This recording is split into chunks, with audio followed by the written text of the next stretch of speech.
All right. What's going on, Realm? Infinite, what's going on? Christopher Hart, what's going on? A. Rodimus, what's going on? Rap in the building. Thank you for the call, sir. Much appreciated. Hustle and motivate. Phantom cracking. Joe Bailey, what's going on? Make sure my levels is good. If I'm sounding all right, talk to me right quick. The legend, Ryan McCaffrey, should be entering soon. Waiting on King. You know his music is coming. Let me know if y'all can hear me, how my levels is. And let's talk, y'all. Let's talk. Talk to me. Ain't nobody talking. 24 y'all, ain't nobody typing. What's going on? Yeah, making me feel welcome. But chat, that's good. Okay, there we go. Infinite, my man. Infinite got me good. There we go. My man, A-Rod. That's a hustle motivate. There we go. I'm feeling good. In the background, you were hearing Addict breaking down tables and chairs. I don't know what he's doing back there. You can still hear that? Now I don't. Can y'all hear Addict now? What's up, Monkey Punch? What's going on? What's going on? All right, so we're just gonna chill out for a little bit.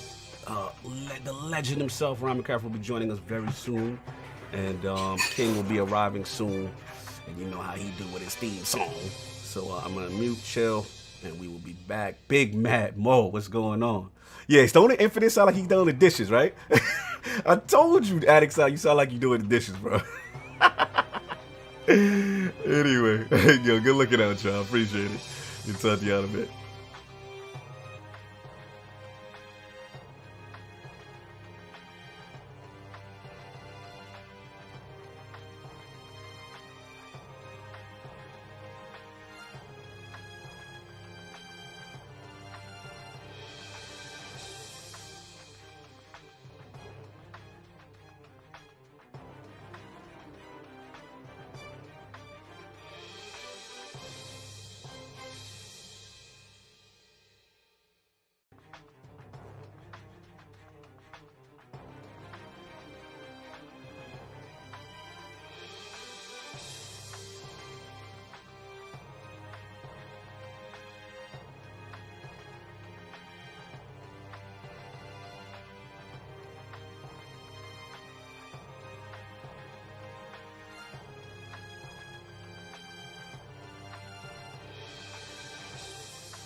to reroll it. Like, I can already know that. Like, That would be the best. And before we even get started, welcome Lord Bill Stillwell to the realm. Put the horns up, man. Put the horns up. Put those crests in the chat. Legendary Lord of Back Compat, Lord of Project X Cloud, and now future Lord of Facebook VR. So salute to him in his endeavors. And and we are live. And thank you also, Realm. 4,000 subscribers, much appreciated. We just hit that milestone. Salute to the realm. You already know what it is. We actually hit 4 pretty quick after we hit 3. Pretty quick. So welcome to the Iron Lords podcast and the Lords of Gaming.net, episode number 174. And it's another glorious Sunday. We're back in front of the round table for the Lord's Day. What is Bill Stillwell saying? Started off hot. You making me laugh, Bill. Stop. I'm extremely excited about our special guest. And we've got Xbox's presence at Tokyo Game Show, the Nvidia 30 series graphics card, and Super Mario 3D AllStars to discuss. So we gonna get right into it. I want to introduce a Lord who not only represents the pinnacle of what it means to be a games industry journalist, but with his unique multimedia skill set, also embodies a balanced yet heartfelt voice in our entire gaming community. Introducing the executive editor of previews at IGN and the host of Podcast Unlocked, IGN Unfiltered, and the Ride the Lightning podcast. Fellow Xbox fan, fellow Mets fan, and the Lord of Teslas and DeLoreans everywhere. Live from the Bay Area and kind enough to make his debut into the realm of the Lords, my man, Lord Ryan McCaffrey. How you doing, sir? Oh man, thank you for having me. I'm gonna go now because my insurance cannot. It's only gonna be downhill after that incredible introduction. There's no way I can live up to that. That was amazing. Thank you. It's like if Ryan ever leaves IGN, he don't even need to put a resume in. He's like, just listen to this. Like, you just play that, right? Yeah, you just gotta walk around with a boombox, hanging in, just playing that. Look, man, you are an absolute Lord in the realm of what you do, so it's only right we show you the proper respect here at the round table. First of all, how you doing, sir? And you're fresh off an amazing week at IGN, I might add. What's been going on with you, man? Oh, it's great to be here. Yeah, this is the fun time of year, man. I mean, it's normally we'd be doing all kinds of conventions. Summer would be convention season, and obviously we would have just come off of Gamescom. We'd be looking ahead to, well, I guess TGS, which I mean we still are, but we're just not there. But that this year, this is a console launch year, so this is the big one. Woo! We've been waiting, especially as an Xbox fan. I've been waiting 7 years. It's 2013. It's like, so when's the next one coming out? So here we are when we're hoping, a little bit of a fresh start. But yeah, no, PS5 looks great. I can't wait to get that with Spider-Man and then Ratchet shortly after in the launch window. Yes. And the Series X, it's the Series X is going to go right there where that Xbox One is. Up. Nice. Oh, well, sure. And then, and then the PS5. I'm not ripping the side. I'm just saying it. Are you implying? I think it's going to have to go. If those AR estimates are enough, it's actually not going to fit in this. Space here. Put it up on top. Yeah, you got to move the pictures out. And put it on top. You might not want to do that. It might fall off there and hit you. No, but you put it on top, and then you put the AC right next to it. I'm just happy to have 2 new consoles. That's all. I just want new hardware. Absolutely, man. I hear you on that. I know you've been busy, but have you got a chance to play anything, sir? Anything been played recently? In the game lately, just dipped my toe in with Battletoads, which I had a pretty good time with first few missions. Yes. Not bad. So, and then what else? Nothing else lately. It's a lot of it's just work stuff, but in a good way. Like, but I've just been previewing a bunch of games. Nice. All the stuff that embargoes will be up over the course of the week, so I can't just detail it all for you. not that it's any kind of like military secret, but they don't like me talking about these things before it's time to talk about these things. Understandably so. But yeah, it's preview season. We're getting a look at everything, and it's going to be good, man. It's going to be a good fall. Yeah, definitely looking forward to it. Console launch season.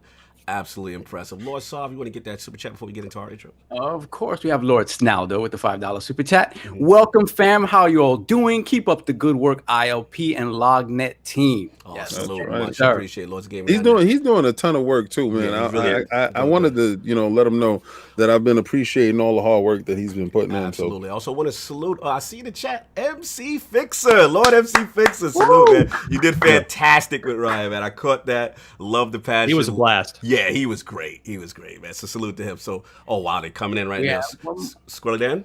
We have Squirrely Dan with the $2 super chat. Sorry I'm a bit late, but let's go ILP. Much love. Much love from Yellowknife, Canada, man. That's the homie right there. Salute. And you already know we got the 4 horsemen of gaming. Those original lords of the realm here at the round table. Now with our updated time sensitive, because Ryan is here, intros.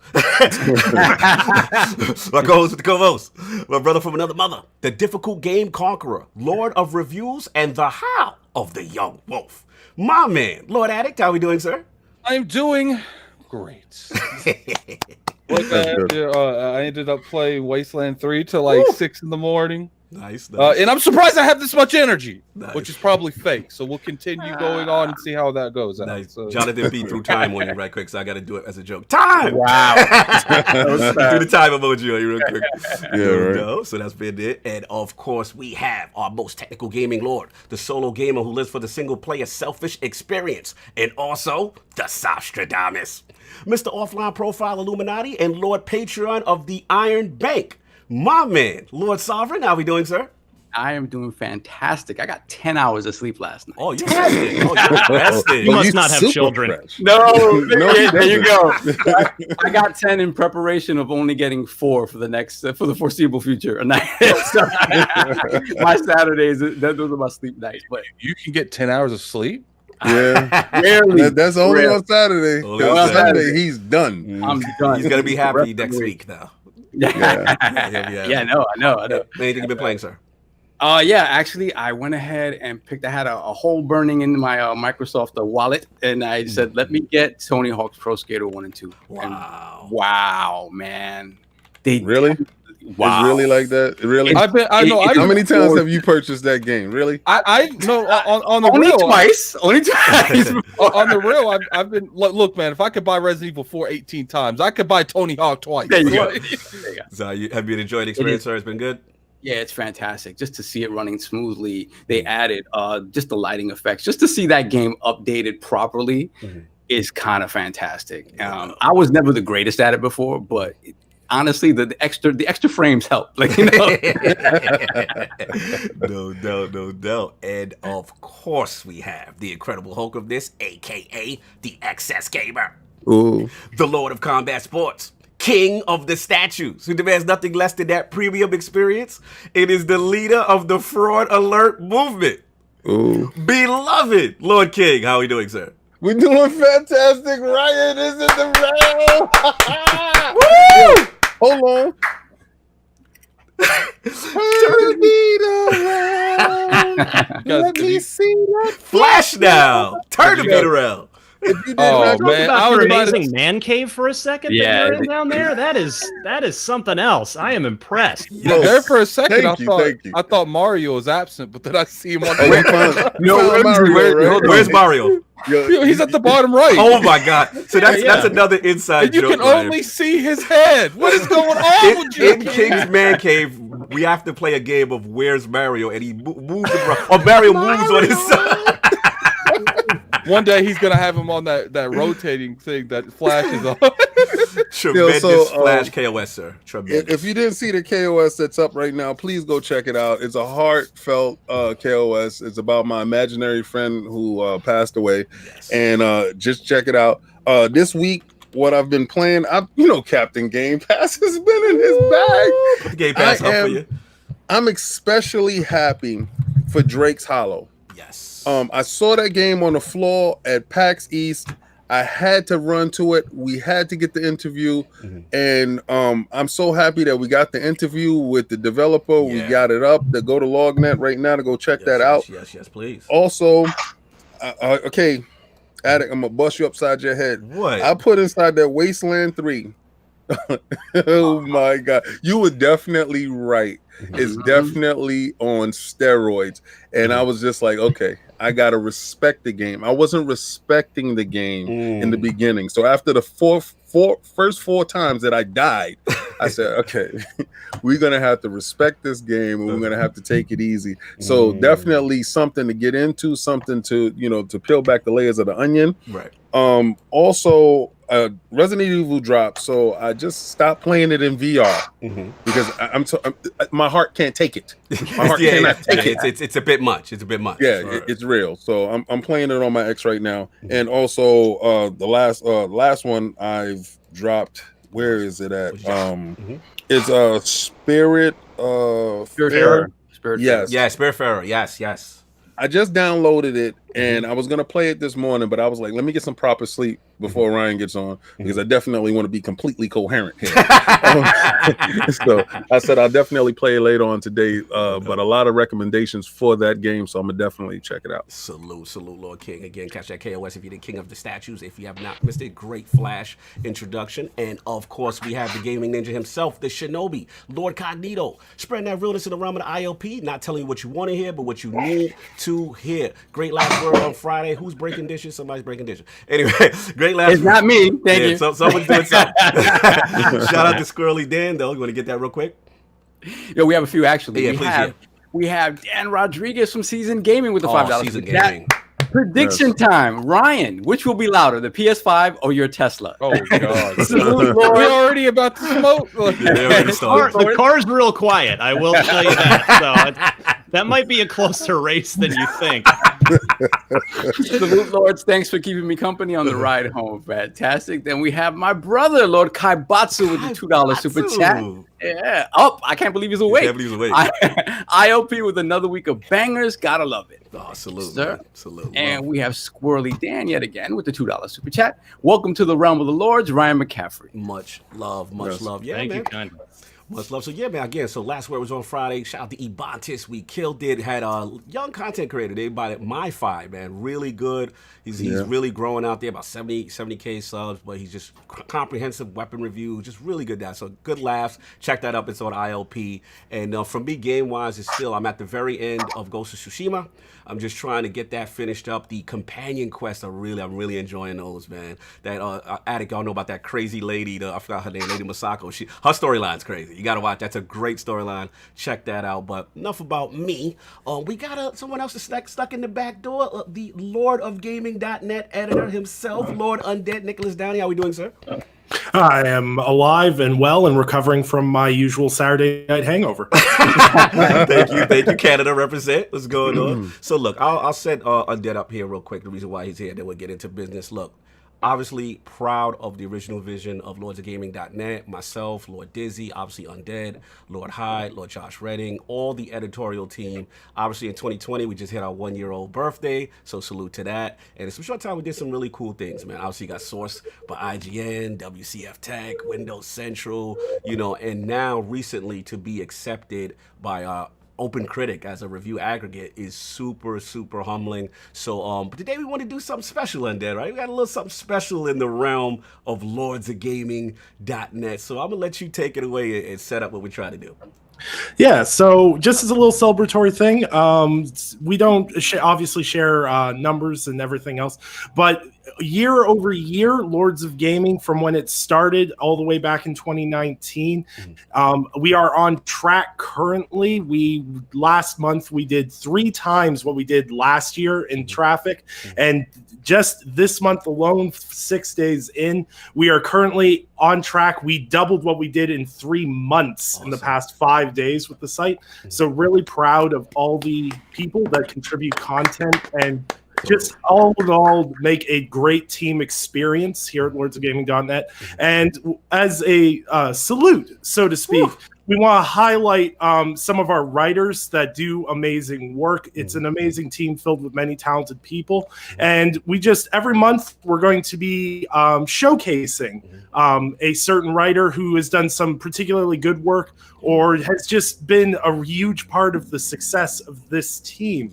So for the first time, we have our Scribe of the Month, who is a very, very good friend of mine.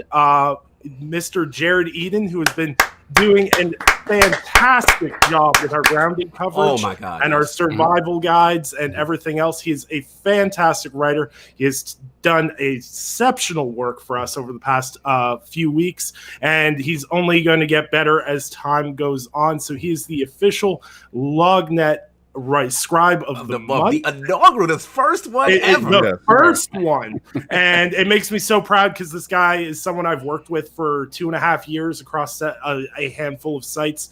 And to watch him grow and continue to prosper has been a thing of beauty. Absolutely. And I'm absolutely proud to work hand in hand with him on previews, reviews, and everything we've got cooking up for the month of September. Absolutely. That's it for me. I appreciate you, Lord Undead. Thank you for coming through again. Scribe of the month, something we'll be doing every month at the end of the month to salute our writers. Again, we really appreciative. Jared has been excellent. If you are a fan of Grounded, he is the Lord of Grounded. He will give you the best walkthroughs you will ever see and tell you how to get level 2, level 3 items. The man is fantastic. Also, his Mortal Shell review was picked up by the developer. He's really been fantastic, man. So salute again, Jared. And you already know what the rewards. You could go up to that IOP team shop, get you some nice Lords of Gaming swag to reward yourself, sir. That's your reward for the month. So again, we'll be doing this monthly. We'll have some quarterly awards and also an end of the year award. Again, salute to the whole team. Super proud of you guys. And thank you very much, Undead. You are the man. Thank you, sir.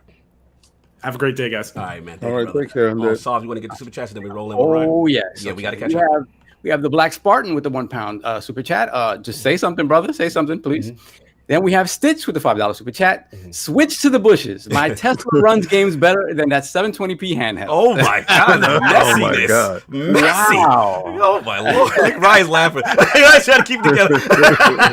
They both run Cuphead. Oh Wow. I know, right? Look, man. Yeah. Look, I'm pretty sure that the Tesla probably does run stuff better than Oh my that. God, the Switch slant. Anyway, Then continue. we have Smitty Smith with the $5 super chat. Shout out to LOGNET, ILP, The Last Word, thank you. Lord Addicts Reviews, and KOS Salute, the Book of X. Oh, we got to hit him Thank with you, the Book of Smitty X. Smith. Book of Book X, of you got to X. get that. Boom. Book of X emoji for you. Continue. Then we have the Wandering Dutch with the £2 super chat. Good salute. afternoon, all. Hope you all good. Thank you, Yes, sir, sir. brother. From the other side Thank of the pond, Wandering Dutch. Me and you will be working together soon, sir.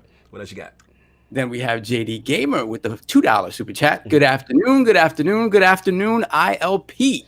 Good afternoon, brother. No doubt, no doubt. I see Jared in there. Salute. Congratulations on your award, sir. Who else we got? Then we have Kid Smooth with the $5 Oh, super that's the chat. best spot. The best bot. Congrats, ILP, Lords of Gaming. Welcome to the realm, Ryan. Hashtag get Kid Smooth over podcast. Oh my God! You can't be shooting your shot, Kid Smooth. Don't be shooting your shot, man. Shoot your shot. Kid Smooth. Be professional, sir. Right, you're popular. Man. They love you, man. They love you. Then we have Mostly Martinez with the $5 super chat. Hey, Ryan, happy to see you grace the realm. How's that Robotech computer treating you? A Robotech computer treating you? Robotech, yeah, Justin taking care of me. Beautiful. Everyone have a blessed day. Hashtag PC Master Race until the Series X. Oh my God! Shout out to the 3800s. And then we got one more. Then we have Gerald Mack with the $5 super chat. Congratulations, ILP, to all your accomplishments and accolades. Shout out to the Bay Area Ryan McCaffrey. Get it in. Bay Area Yes, represent, no doubt. So salute to the chat. Wow, L Paul, I'll get him real quick, then we move on. Mm-hmm. Follow super chat. Must support quality. Congrats, ILP. Much success in the future. Wow, thank you. Smitty Smith, follow super chat. Lord King, that flash was the truth on God. And Okay, thank you so gotta hit him much, with brother. that. Gotta hit him I with appreciate that. that. Well, much appreciated. So look, now we got all the announcements finally out the way. You know what I'm saying? What the Lords have been playing. I want to start our focus with Lord Ryan.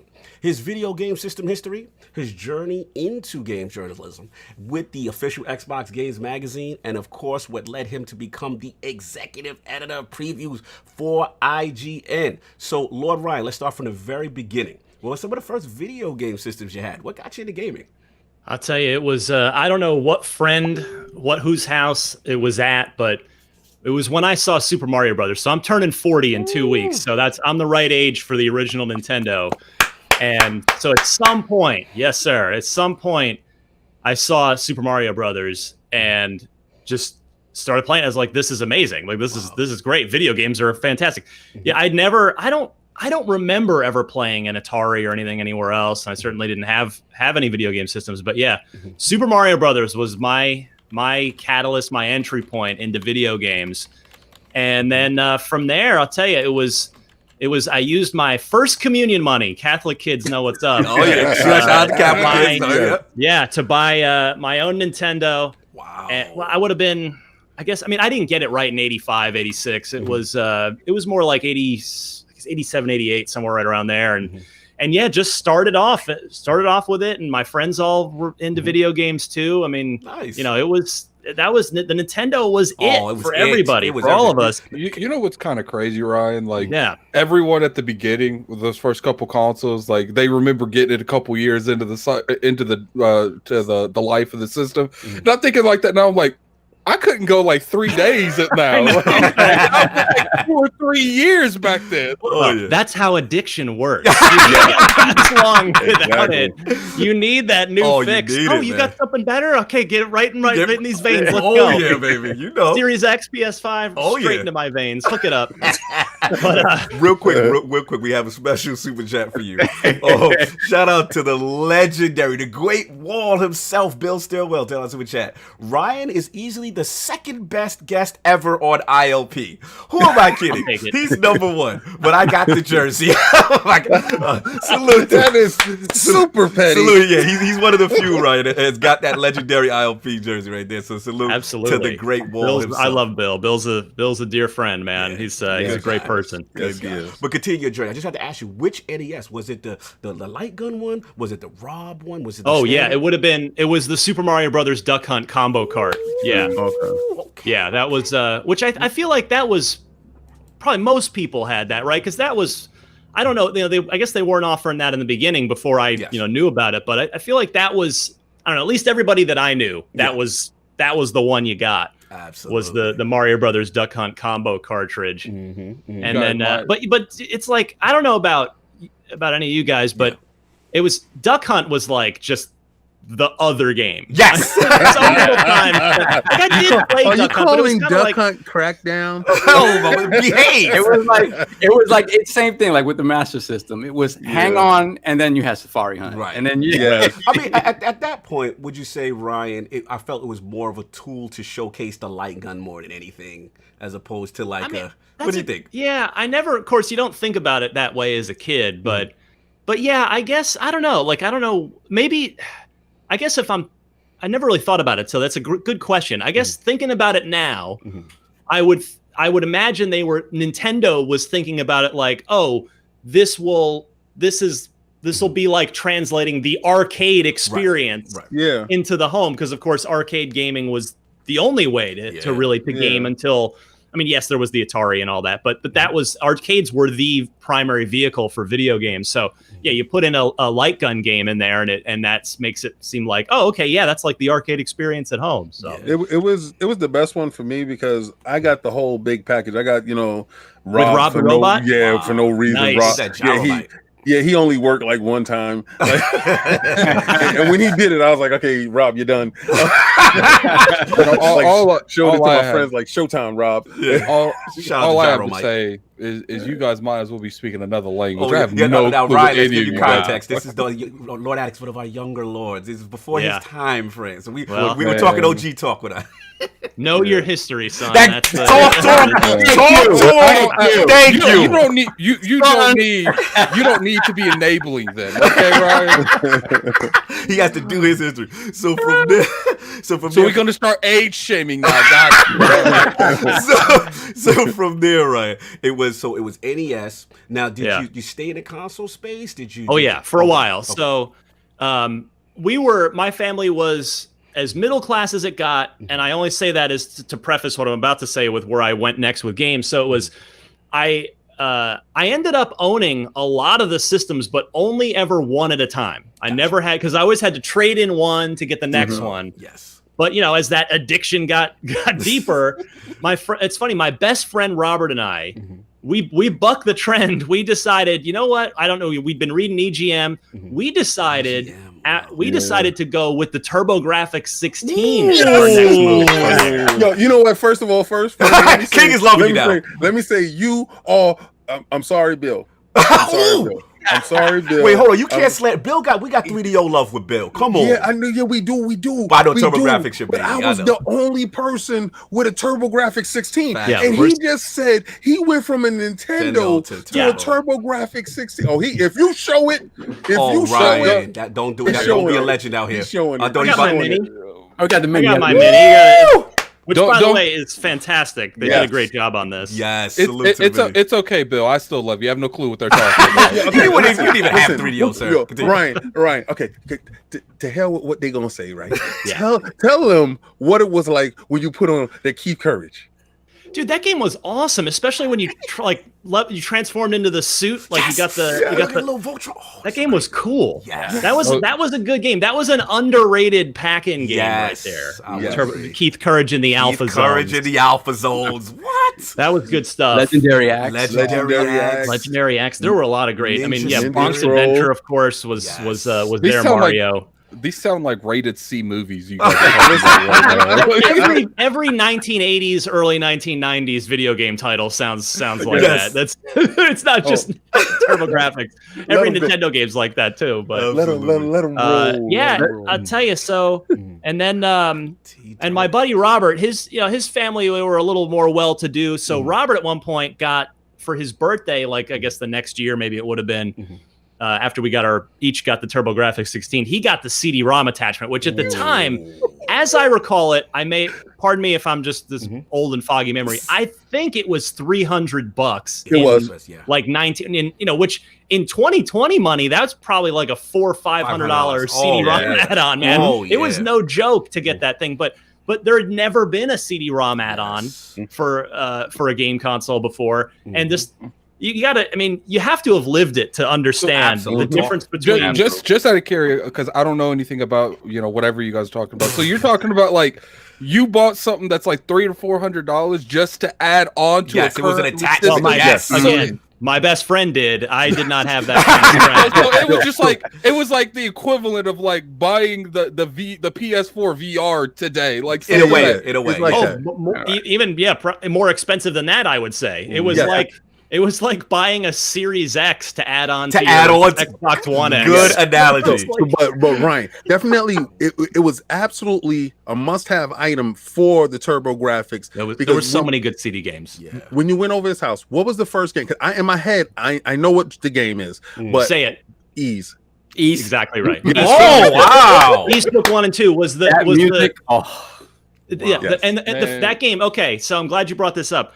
That game had, which again blows you away at the time, it had a fully voiceover narrated introduction, which you'd never seen before. It was just like, it was East, the ideal utopia. Oh my God. That was the first time we ever heard voice. Like I got it memorized. And so, and also just a great role-playing game, a great action RPG. I've actually personally I've never been a big JRPG guy. But of course, East developed in Japan, but it's kind of an action RPG. I mean, it's you literally run into guys at an angle to attack them. It's weird. Like if you run into them head on, you're probably going to get hurt. You got to kind of like graze by them as if you're striking them with your sword. But the chat is going crazy. East was great. One of the greatest game soundtracks of all time. That developer was known for their tremendous soundtrack work. Absolutely. But yeah, I mean, there were so many.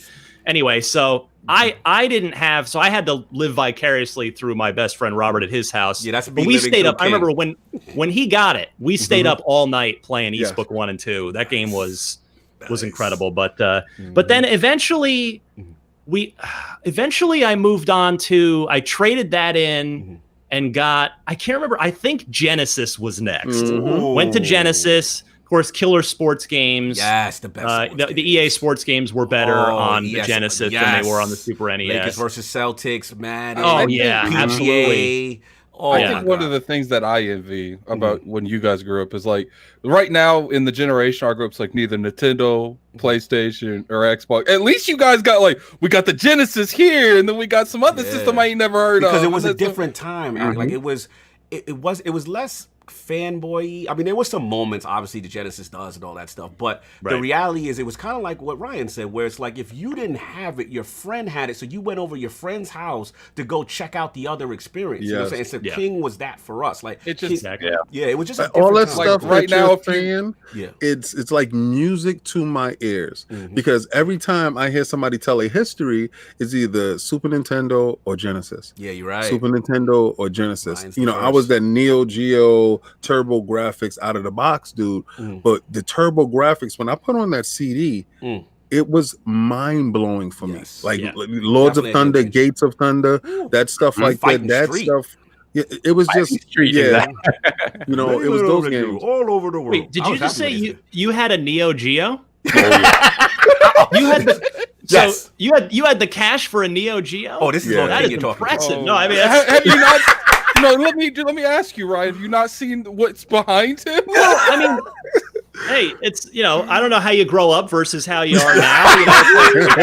I mean, I did the $250 cartridge thing. I salute. There was a local video game store. So I'm from New Jersey, but we moved out to Arizona. The whole family moved out when I was in grade school. So I mostly grew up in Arizona. And there was this independent video game store. They had a couple locations in town, but it was called Gamers. And the reason I bring this store up is because, well, that's where I traded it. That was where I would trade in my games and system to get the next one. But because they dealt in used games and trade-ins. But the cool thing about Gamers, the reason I loved going there, is they had in the sort of near the front window of the store, they had a station set up with each system that was out, and you could rent time and just play game. Like you could rent basically games so you could play for 10 minutes on a Neo Geo or a TurboGrafx with a CD or a Super NES, or was it, I don't know however much it was for 10-15 minutes, or you could do an hour or whatever. And that's the only place I ever saw or beheld or even played a Neo Geo. And I just remember the giant cartridges. Remember how big? Huge. Was these systems that rare? Like, did you? It wasn't rare. I mean, the Neo Geo was like literally arcade quality. Yes. It was incredible. Yes. Yeah, it was stunning. You at could the literally time. go from your system with the memory card to home and back, and if I can remember, right? Yeah, when we went to Elizabeth Street, we would take our memory card wherever we was at in the game, and we would put it inside the machine, the cabinet, and we would leave off where we left off at the house. That's awesome. So that was. I mean, I worked extremely hard time, pretty much. for to get this stuff. And I worked in video game stores, so I was like whatever work I was doing. Let's say I work, I'll tell her, don't pay me the money. Yeah, you be like, pay me in systems. Yes, I remember that. Just pay me in games. For you, man. That's awesome. I'm gonna be here anyway. I love this stuff. So just pay me in cartridges. Shout out to Miss Young. Shout out to Miss Pig. Yo, Soft, we gotta catch up. We gotta get the super chat. I am prepared today. Oh yes, let's go. We have Lord Brap with the $20 super chat. Salute Lords. Are you sure you're okay? I'm fine. Thank you. Salute Lords. Awesome to see Ryan on ILP. Woo! Tesla rules. Tesla, no doubt. Then we have Lord Six Slayer with the $5 super chat. I used my first communion money to get an NES, just like Ryan. Oh, that's beautiful. Respect. Then we have Emmanuel A1 with the $5 super chat. Salute to ILP and Ryan for using his platform to help show the diversity in the Xbox community and content creators. Let's get Kids Move on Unlocked. The chat's on what they're promoting stuff too. Then we have Pixelbit G with the $5 super chat. I went from Commodore to TurboGrafx to 3DO. Respect. Come on, all facts. Shout out to the Gates of Thunder and Lord of Thunder. Yes, also great soundtrack. Stereo sound with stereo sound. That soundtrack was awesome. Amazing. Heavy metal. Hell yeah. What else we got? And we have Neo Mental with the $10 super chat. Neo. Shout out to my guys on a great show. Thank you, brother. Thank you, brother. Then we have Beaner with the $5 super chat. Someone tell Mrs. King that he found a new love with Ryan. That TurboGrafx love is heavy. It's deep. So we good? Then we have Lord Darth Chilash, one of our writers at Lords of Gaming. LordsofGaming.net. Yes, that's my with guy. the 5. Where's the HRK? What is that? So it's a 5. I'm just gonna call it $5 super chat. Yeah. Darth, please say something, brother. Please. Darth is Croatia, I believe. So he's coming from all the Croatia. He writes for us. Continue. And we have Suicide King with the $50 super chat. Wow, thank you, brother. Thank you so much, brother. Had to catch the OG Ryan McCaffrey live in the realm. Unlocked was the first podcast I ever listened to, and I've been a huge fan ever since. Check out IGN Unfiltered and we will talk about that. Oh yeah. And a really special long form interview show. So cool to see Ryan on IOP. Absolutely, man. Wow. Oh, Wilmy. Get Wilmy. We have Wilmy, my God. With the $50 super chat, Lord Wilmy Hood. 291 people watching live, so hit that like button now. Salute, Thank you, brother. And let me know what day I'm going to be on your show, Will. Yeah, absolutely. We got, hold on. That's in there. Yeah, we have a few. Okay. We have our Scribe of the Month, Jared. Yes, we do. We have our Scribe of the Month, Jared Eden, with the $5 super chat from Canada. Yes. Thank you for the wonderful words earlier. Means a ton. My pleasure putting in that work. Shout out to Lord Ryan for being an inspiration as well. Salute, Jared. You keep it up, man. Keep it up, brother. You're doing fantastic. Absolutely. Then we have Lord Cycle Gamer with the $5 super chat. Ryan, what are you expecting from Battery Day? What? When he has to charge the car, I'm assuming. Oh yeah, it's Tesla stuff. There's Tesla stuff. Yeah, don't worry about it. No, it's hopefully I want to see. I'll throw you some other weird words at you guys who aren't sure. The Plaid Model S, and you guys are like, "What on earth are you talking about?" But Cycle is appreciating this. Yeah, Cycle's appreciating this because he said, "Also, do you think Tesla would extend the type of partnership they have with Target to a company like Walmart?" Okay, I hope so. Yeah. The more, the merrier. Yeah, they need more charging stations all over. Yeah, you want to get clowns? You wanted? I get it. Yeah, I missed it. He said I missed the video game aisle at Toys R Us. Old school. Oh, yes, I brought Super Mario Brothers 2. I have this vivid memory of going and just.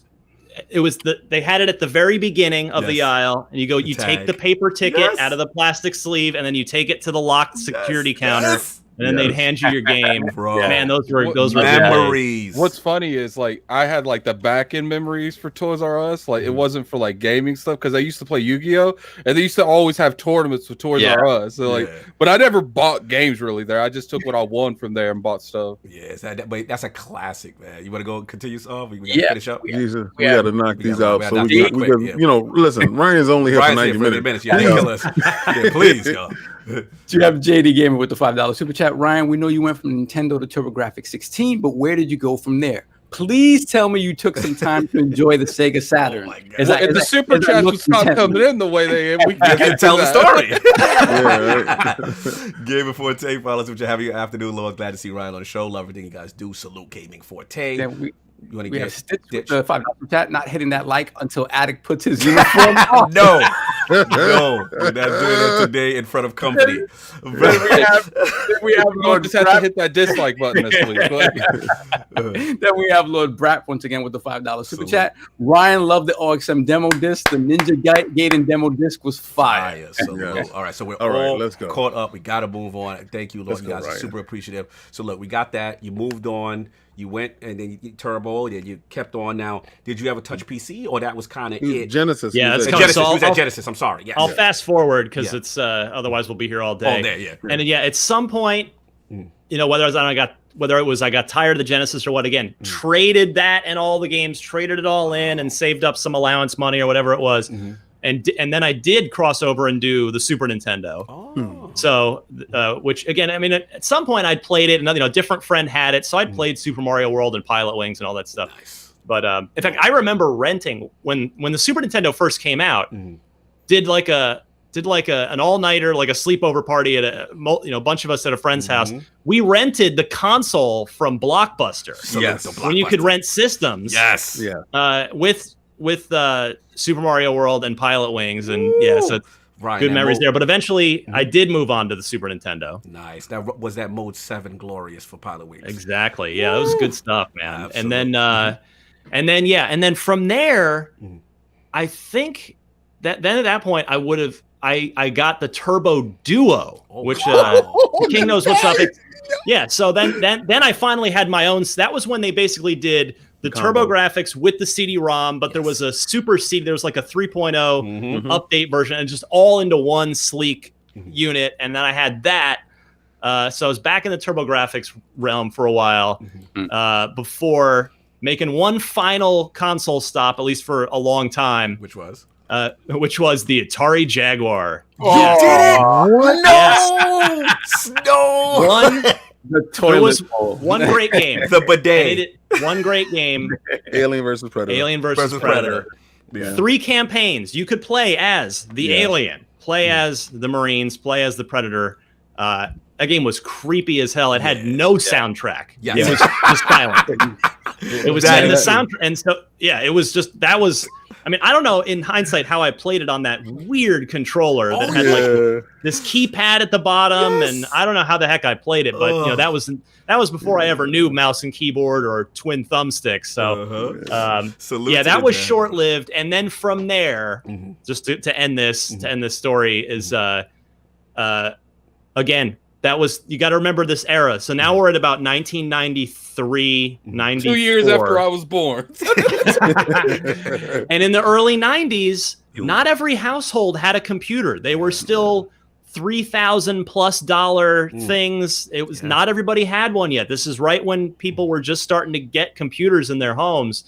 Played Doom at a friend's house. That's it's it. over. Yeah. Life change. I mean, that's a whole other show in itself of like, what are your all-time like changed your life Yes. games? Yep. Oh, we gonna get Because to that. Doom is one of them. I mean, Super Mario Brothers for me. course. Doom, Grand Theft Auto 3 is one of those for me. Halo 2 is one of those for me because of the online stuff. But yeah, Doom just like rocked my world completely. And then it was, I got to get a computer. So eventually sweet talked my parents. Oh, I need it for school. I need it for school to do papers and stuff. Let me ask you a question. When you got the PC, was it a 3DFX Voodoo card? No, it was before that, my friend. Oh, wow. It was Oh, he's before that. like, This was it was a Packard Bell, which as it came to be known, packaged hell. It was just the crappiest brand ever. Terrible machine. But yeah, it was a Packard Bell 486, and I think I can't remember. It might have been maybe a 50 megahertz. Maybe I can't. It was a while ago. It's too long ago to remember. But yeah, that was before dedicated graphics. Yeah, so you had the integrated thing. Oh yeah. Pardon me. Yeah. But anyway, yeah, Doom changed my world, and then I left consoles behind for a long time, and was just PC gaming exclusively, and just so many of my all-time fondest gaming memories are on PC between, I mean, Doom and then Heretic and Hexen and Dark Forces and Jedi Knight and Diablo 1 and then Diablo 2, more so like Diablo 2 is a top 5 all-timer for me. So many great and of course all the LucasArts point and click adventure games. Yes. Just such, again, my friend Robert and I, my buddy Robert and I, we would just stay up all night and go through. I remember when we got Full Throttle in the horizontal box from Babbage's, and it was $60.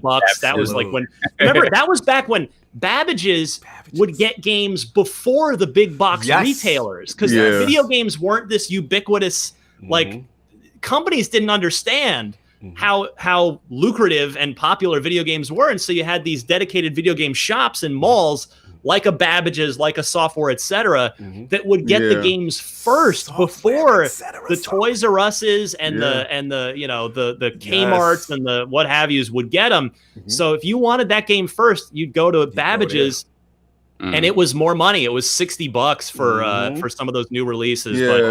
But yeah, I mean, so many great electronics boutique. A lot of boutique. Yes. They were very like Ryan's right, like very enthusiast kind of spots at that time. They didn't realize like how, like you said, how lucrative things were. Man, this is tremendous. And I remember those point and click games. I think for me it was like my one was like Monkey's Island. Yeah, like, that really changed me. I just love that game. Speaking to that, like Brap with the $2 super chat, Ryan, remember King's Quest? Yes. See, I mean, I do, but I actually, I don't know, the Sierra adventure games never did it for me. I was a LucasArts guy. I just liked I don't know, it was something, but I certainly, King's Quest, Police Quest, it's, I remember those Sierra games for sure. Leisure Suit Larry. Leisure Suit Larry, yeah, Leisure Suit. What else we got, Saul?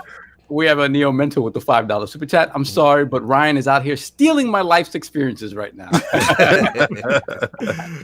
Then we have Echelon 7, The Darkness, with the $5 super chat. Peace to the Lords. If Xbox acquires a graphical showcase for Series X, your choice, Wukong or Bright Memory? We will get there. Yeah, we'll get Well, they there. already got Bright Memory, so Yeah, they got that's Infinite, done, yeah. Not a Wukong. So it says, hi, Ryan and Daisy, and rest in peace to Maggie. Oh, salute. Thank you. Salute. Yeah. And then we have the Wandering Dutch with the £2 super chat. Little Big Adventure. Okay. Remember that? I don't know what that is. Don't remember that. Pixel Bit G with the $2 super chat. Pirates or and go home. Look at this man. Look at this man kicking piracy. But anyway, we got to move Yeah. on because we'll go in history all day and tremendous gaming history by the legendary Ryan McCaffrey. So what I ask is the journalism side, and just getting your feet wet. What inspired you specifically to the industry? Was it just your love for the passion for consoles, and then obviously the transition to OXM, and getting started there. So how did that whole come about? I feel so. Writing and English were always my strongest subjects in school, and I obviously love video games. And I read EGM religiously, and then once they came around, and I was super into PC gaming, I read PC Gamer from almost issue 1 from religiously from the beginning, and somewhere around, I guess it would have been, I don't think it was before. It was probably high school, not middle school. It would have been high school, I think, where I just thought, you know what? I want to do this. I want to be one of the names in this magazine, and this is what I want to do.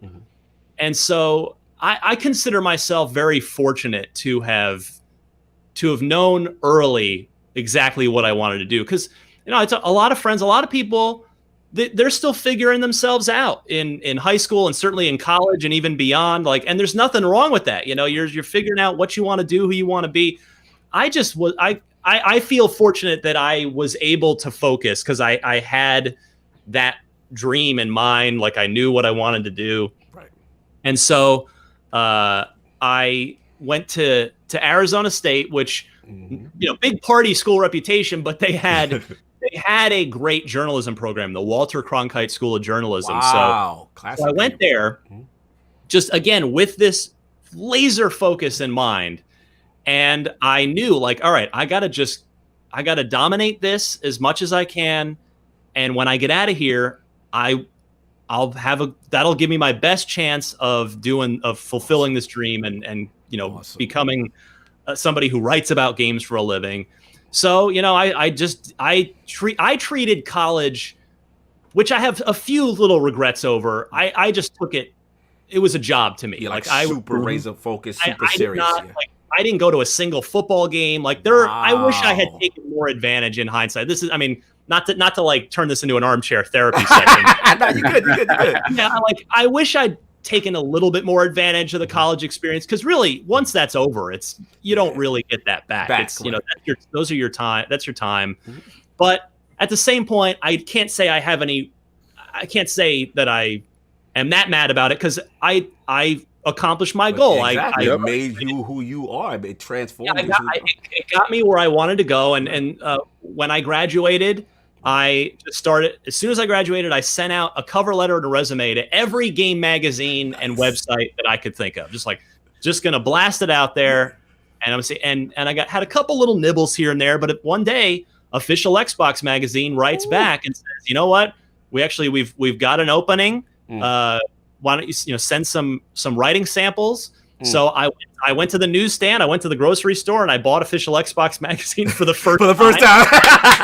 You're like, who are these guys? I need to do research. Who are these guys that want to hire me? I Continue. haven't owned an Xbox yet. That's the story that's funny now that I didn't admit for a long time. But yeah, so I sent him some writing samples in the style of the style of the different sections of the magazine, and Nice. And I must have impressed upon them enough, because they finally wrote back at one point and said, "Well, all right, we'd like to fly you out for an interview." Wow. And then I guess I impressed them enough, and they took a chance on me and hired this 22-year-old kid fresh out of college. Ooh, fire. I guess the other funny part of the story that I just skipped over is it was, as soon as they said, "We're going to fly you out for an interview," that's when I went to the store and bought an Xbox. I got one. Time to do your research on this Ryan don't platform. want to walk into their headquarters and there's an Xbox control. He's like, "What's this?" Oh my god! Hold on, real quick. We missed Bill. So, We missed Bill real quick. let's get Bill Stillwell with the $5 super chat. Leisure Suit Larry was the last game I played as a boy. After that, I was a man. I'm done with you. Yo, Bill, that to is give it the up. truth. Okay, so they had. Bill will remember this. There was you had to answer questions Really? in order to access Leisure Suit Larry because it was an adult content. Yep. You had to I don't answer remember that. basic history questions that only someone 18 or older would know. That was a parental multiple choice gating? That was back. Yeah, when the because, internet again, existed. Remember, there's really no internet at this point. Right. Google like who was president in 1968, like Right. it Yeah. doesn't exist. So, but yeah, that was the actual like parental content protection code. You had to answer trivia questions to get into Leisure Suit Larry. So this is like pre-ESRB. Yeah, well, this is a like kid would not know the answers to these questions. So once you click it, because trust me, that game, like Bill said, you're not a boy after this game. it transformed a lot of aspiring youth. When you guys talk about like these old content and these old games, part of me feels like, man, I missed out. But then you guys start talking about like the actual games. I'm like, okay, I'm okay. I'm good. I wouldn't trade it. God. No, this is I awesome. appreciate the time I grew up in. Awesome. Yes. So yeah, like I said, OXM stuff like that. I just had to ask you a question in reference to OXM. How I thought one of the coolest things about the Mac was obviously those like vintage demo discs, right? So like, who was behind the thought process of including that in the magazine? Like, I thought that was really cool. Well, that was before my time when OXM was published. My employer was Future Publishing, and they had at the time they published PC Gamer. So this magazine that I dreamed of getting into was right down the hall. Nice. I was also a big fan. King might know about this PC Accelerator. You might remember that. Yes. Speaking of adult content, PC Accelerator was so funny. Yes. They did a feature one time where they played flight simulator games drunk. They got wasted and then played the games. Wrote about it. Like they did stuff like that. Their most legendary thing. Sorry, I know I'm going off on a quick tangent. No. Do it, please. And I learned, I became an employee, and because my boss, Mike Salmon, our editor-in-chief, was actually the editor-in-chief of PC Accelerator. Wow. Okay. And then he moved over to OXM after PC Accelerator folded. But they did a preview of, I believe, it would have been, I guess, Tomb Raider 3 in PC Accelerator. And again, they're an edgy, funny. The preview Yes. would... imagine this now. The preview in the magazine was Tomb Raider 2, but they just like crossed out the 2 and put a 3. Totally leaned into the joke of like, this is the same thing, but same thing, another number on it. And apparently I learned later that IDOS got really pissed off about that. Like, they were not happy. I don't remember if they pulled advertising or not, but yeah, that Man, that's anyway, crazy. It's crazy to think that stuff like that still goes to this day. It's the same game, like nothing's changed. Like We're looking for new experiences, and we're not looking for new experiences now. See, no, obviously not with this Madden stuff. Anyway,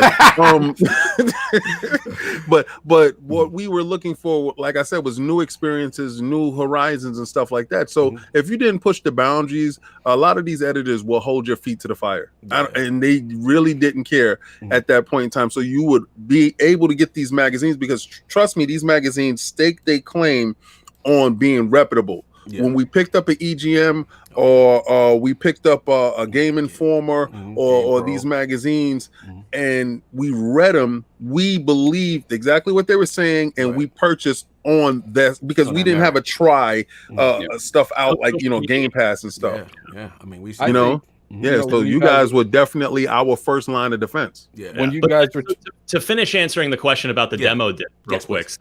So OXM started. I started in issue 12, I think it was. So I came a year in. So OXM had started. But to just answer the question about the demo disc, that was so Future, sorry, that's how I got off track. Right. You know, Future was doing PC Gamer, and PC Gamer had a demo disc, a CD-ROM demo disc with PC game demos on it every month. Right. And so they knew that was a concept that worked. Like that was hugely, PC Gamer was a huge success. Got it. For many, many, many. I mean, it's still successful now. It's one of the only things still standing at Future. It pains me to say that that's a company, that's a publisher that's fallen so far. But so when they signed this deal with Microsoft, knowing that this Xbox console was coming, they said, we want to be the official, because official PlayStation magazine existed, but it was published by a different company. I guess it would have been Ziff at the time. And which ironically, that's who I work for now, is Ziff. Yeah. But anyway, so yeah, they successfully pitched Microsoft, we want to do your official magazine. And by the way, just to clarify, because people ask me this all the time, I did not work for Microsoft. Microsoft had no say over our content. Nice. The only thing, so Future paid Microsoft, not the other way around, people. Clarify. Future paid Microsoft to use the official Xbox logo and call it the official Xbox. Got you. magazine. So that was the nature of the relationship of what official meant. But that's important. Anyway, so they started them, and they pitched this, and we do PC Gamer, and with that disc, and so we'd like to work with you to do a playable demo disc for Xbox with every issue, and Microsoft agreed to it, and so that was part of the core identity of official Xbox magazine from the jump, and we had one of our editors. Still a good friend of mine to this day, Dave Reese. Shout out to Dave. He was the guy that, like, his whole job, like, he did stuff for the magazine, like the occasional review and stuff, but his primary job was putting together that demo disc every month and reaching out to developers and trying to get their demos on, and like his day revolved around that disc, and he did a tremendous job. We had so many killer discs over the years. I mean, OXM was the first place that the public could play Ninja Gaiden, which was referenced by somebody earlier.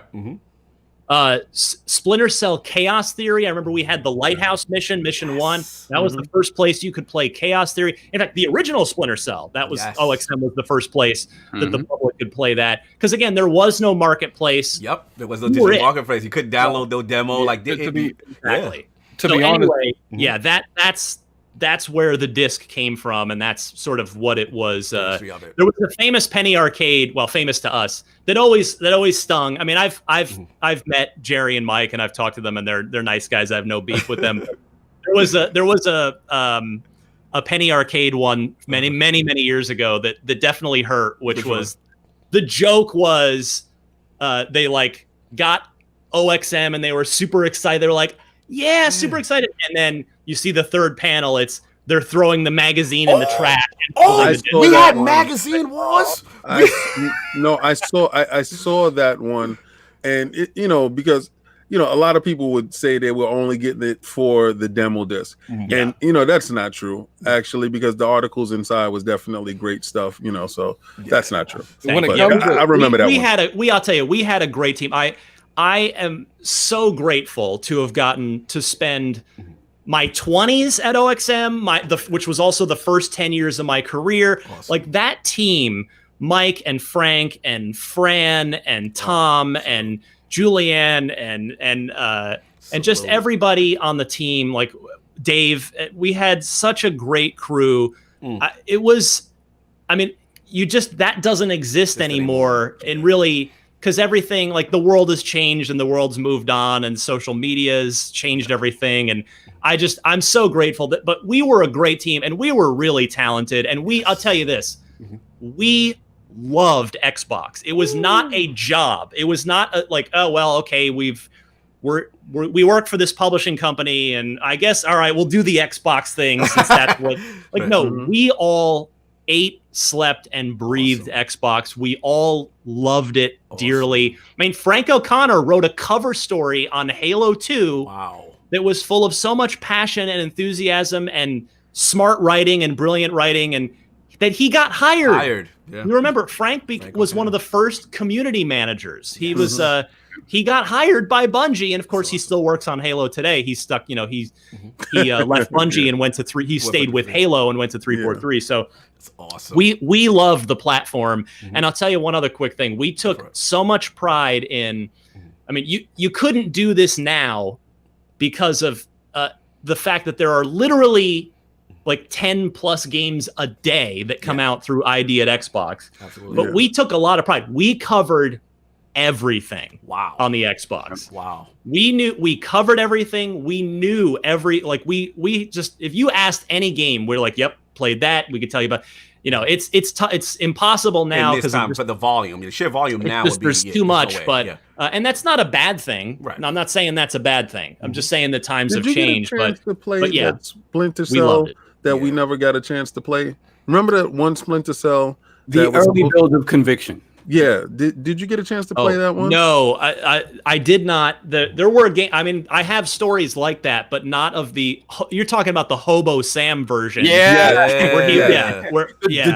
Joel Sam version. Yeah. I was always very curious about that version, and but they never showed it to. Right. I guess they didn't show it live to any journalists or anything like that. So never did see that one. No doubt. Because the reason why I asked, right, is because I remember that game so vividly, and I was anticipating the game when I saw The Last of Us, and I was like, man, it's something about this character that is like it's something I couldn't put my finger on it. I played The Last of Us 2, and when I got to the end, did everything, and I was just doing my history, then I remembered the game. Right. And I was like, oh my God, if they would have just went in this direction, what would that direction have been with the Splinter Cell? And I just wanted to know if you got a chance to touch it to see, like what it was like. But I'll tell you, I haven't thought about that in years till you just brought it up. But I see where you're going with that, where I remember the thing about that game, that version of the game was,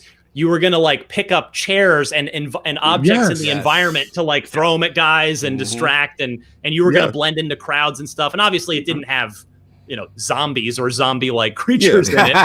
But I guess there were kind of those, there were some of those sort of kernel elements of that kind of like gritty real world type of more grounded approach to it. Absolutely. So just moving on to obviously the transition to IGN and the, getting there. And obviously you have the amazing podcast Unlocked and Lord Destin Legary, Lady Miranda Sanchez, and Brandon Tyrell, who I missed. I get a chance to talk to, but I wanted to talk about that, your transition there, and then of course your personal passion project, the IGN Unfiltered, is just an amazing series, super relaxed, super chill. You kind of in this one-on-one actor studio kind of vibe. You get Lord Ryan's got the tie on, you know what I'm saying? He's chilling. He's got one tie. I own one tie. I like the one tie though. The one tie smooth, and it's just like these really cool stories. So like, I want to start with the first part with transition to IGN.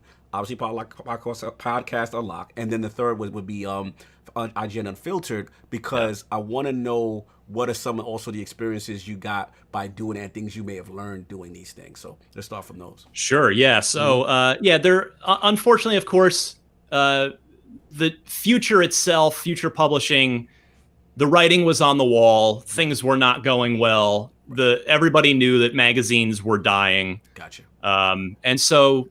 All good things must come to an end. I eventually got to a point where, okay, I guess I better start looking around, because I'll tell you, for most of that first 5, 6, 7 years of my more than 5, I would say 6, 7, because I was there 9.5 years, so I would say maybe the first 7 years I never even thought about looking anywhere else. I was having, again, I knew I had an incredible team and a great gig at OXM, but eventually it came time where like, okay, I guess I better start keeping my eyes open here, and it worked out where the editor-in-chief at the time of IGN, Casey Lynch, I knew he had done PR before he ended up at IGN. He had done PR in various capacities, including he was a PR guy for Rock Band, which the OXM team. We were, oh my God, like that's another show. That's another show. The Rock Band. Rock Band was a phenomenon that I'm telling you, Rock Band and Halo 2 are the absolutely. two eras that I would give my like pinky toe to get back. Yes. To like they're gone forever and they're never coming back. Transformative. Because again, life changes and things change. But those two periods were incredibly just the experiences and the memories were so great. But anyway, so Casey, I talked to him, like he was interested in me and running the Xbox channel there. He knew he was going to have an opening, and it took a little while, but over time, like there was just the mutual interest, and I knew like, all right, if I'm going to leave OXM, like I'm not a nomadic guy. Right. I've only worked at two places, and I like that. I want to be comfortable and happy somewhere. I'm not. There are people who can just bounce, and they're like, and they're upping their salary each time, and and it's like full respect. I'm not wired that way. I want to be somewhere and stay there and be comfortable. Yes, and I'm very lucky to have that now at IGN, as I had it at OXM. Right. But anyway, so yeah, I did get hired in May of 2012. At IGN, and that was back when E3 was still in the beginning of the like super beginning of June, right? And so my first, I had one day in the IGN office before we left for E3, so my start time was just weird. Oh, you hit the ground running, and I didn't really know anyone. Except for Mitch Dyer, who had freelanced for me at OXM before IGN hired him, and I was actually Mitch's boss, so that at least I had Mitch as somebody I knew, but none of them knew me really. We'd had the job interview, so yeah, at E3 2012, I was just trying to kind of stay out of the way and just contribute where I could, but. It was feet to the fire for sure. It's kind of the IGN way. We just throw you right into the fire. It's like if you burn to a crisp, oh well. But if you emerge like Daenerys from the flames, then like okay, you're a keeper. But, that's a good reference. So anyway, and I'll tell you my first day at IGN. I said, right away, I grabbed Mitch and whoever, I forget who else was on the show at the time. I said, let's do a podcast right now. And I did Unlocked on my first day because I had started the OXM podcast years before. So I'd been podcasting and I loved it. Gotcha. It's scratched. I always, if I hadn't been lucky enough to get into journalism and games media, I probably would have wanted to tried to go into radio because I always loved it. And literally no one's ever told me you're a handsome boy because it's not true. This is what I got. Nothing I can do about it.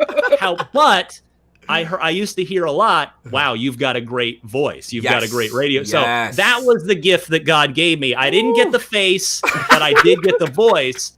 So I always loved radio. I'm a big I was. That's another story. I was a big Howard Stern fan for many years. Yeah, I can see it. I really think the show's gone just it's a shell of its former self now, but that's another topic for another day. But yeah, I was a big Stern fan for many years. Always, I think he was the best interviewer in media. Amazing. He would get things out of people that nobody else would get, and absolutely. So Stern was a big influence on me, and so I came right first day at IGN. Let's do a podcast, and I changed the format. I basically had created this radio show style format at OXM because again I grew up loving radio and wanting to be in radio, so I kind of crafted KOXM was the name of it. And for those of you on the East Coast, it's your radio stations are WWOR or what have you. On in the West, I don't know where the cutoff is, Mississippi River or whatever. It's the letter is K whatever. Yeah. So we were out west, and I called it KOXM.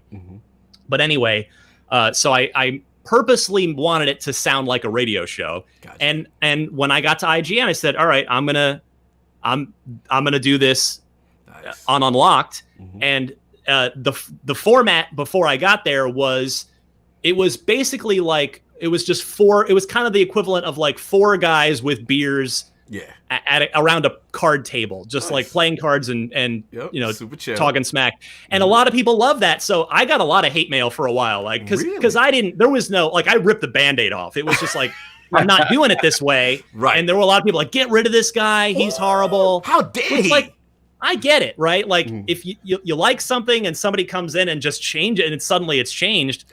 So, you know, eventually those people either stopped listening and moved on, or they got, you know, they stuck around and still enjoy.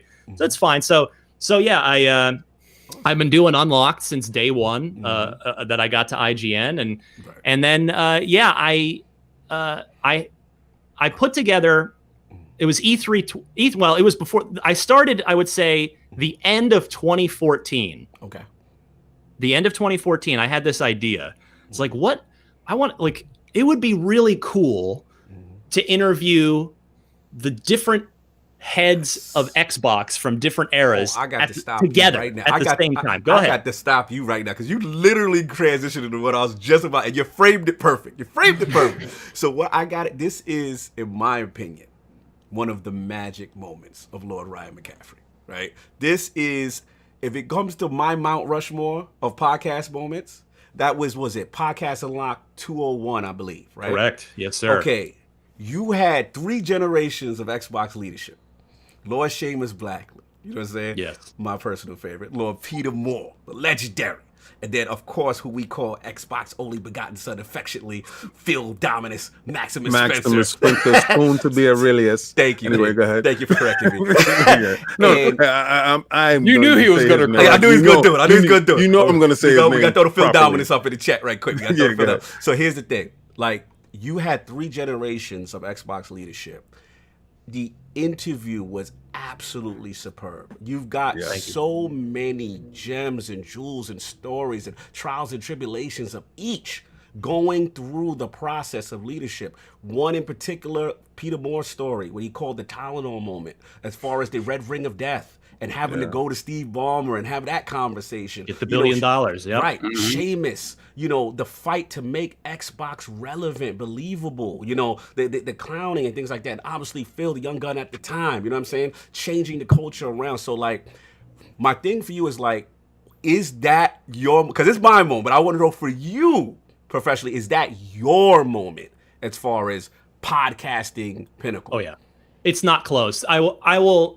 I know there's no way I will ever do anything that good at IG. Like, it's, and I know that sounds like part braggadocious, but also part self-deprecating. But like, I know, like, that was just a special moment. Everything came together. And I, like, it would be, even if I did like a sequel to that with like Jay Allard and a couple other guys, like, it's not going to be that good. Like, that was just the thing about that was I had the idea for it.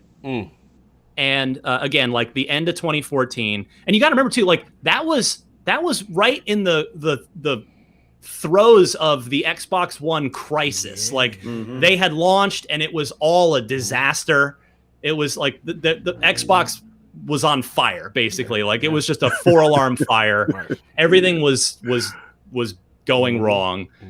But I had this idea, like, you know, it'd be really cool to sort of talk through the history of Xbox with these guys, because I'd been doing developer interviews on Podcast Unlocked for a while, just in the middle of the show. Like I would just have people in to tell their sort of career story, because again, comes back to that Howard Stern influence. I wanted, you know, Howard would sit down with people for an hour, which, you know, again, was unheard of. Most talk shows, you know, you're on there for your 12-minute segment or whatever it is, telling some stupid PR approved story. And that's was entertainment. People, okay, but Howard was in there like having real conversations about where these people came from. And I always thought that was brilliant. And so I was like, I want to do this because video games are amazing and we love them.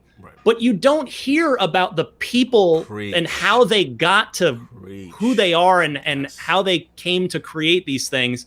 That always interested me. So I'd started doing these on Unlocked, and then you know, I had this idea about the you know, these 3 generations of Xbox heads. And I'll tell you, you know, it's not easy. So Seamus at the time, as he still is now, was just, that dude is, and I say this in the most complimentary way, he's a friend. He's a Renaissance man. Like he has a million different passions and strengths. Like he's a physicist, he's a roboticist, he's a sourdough bread maker. Like he was out at the forefront of this whole like before quarantine, he was out there making sourdough bread from yeast cultures in the wild. Like the guy, like it's astounding. There's nothing this guy is not brilliant at. Yeah. So like I'd reached out to him. I was able to get on board pretty quickly because he doesn't work for a major corporation and is beholden to a million people and schedules and all that. Right. Let's talk about people. And I hadn't I hadn't met Seamus yet because the other idea I had, sort of stealing from television, was you know how like at the Super Bowl they'll have a quarterback from the league who's just not in the Super Bowl sitting in like with the panel, you know, with Terry Bradshaw and all those guys like helping break down the game. I thought that would be fun to do at E3, like after the Xbox press conference. Let me get Seamus Blackley in here, who's not beholden to any PR. He'll say whatever's on his mind about. Be loose.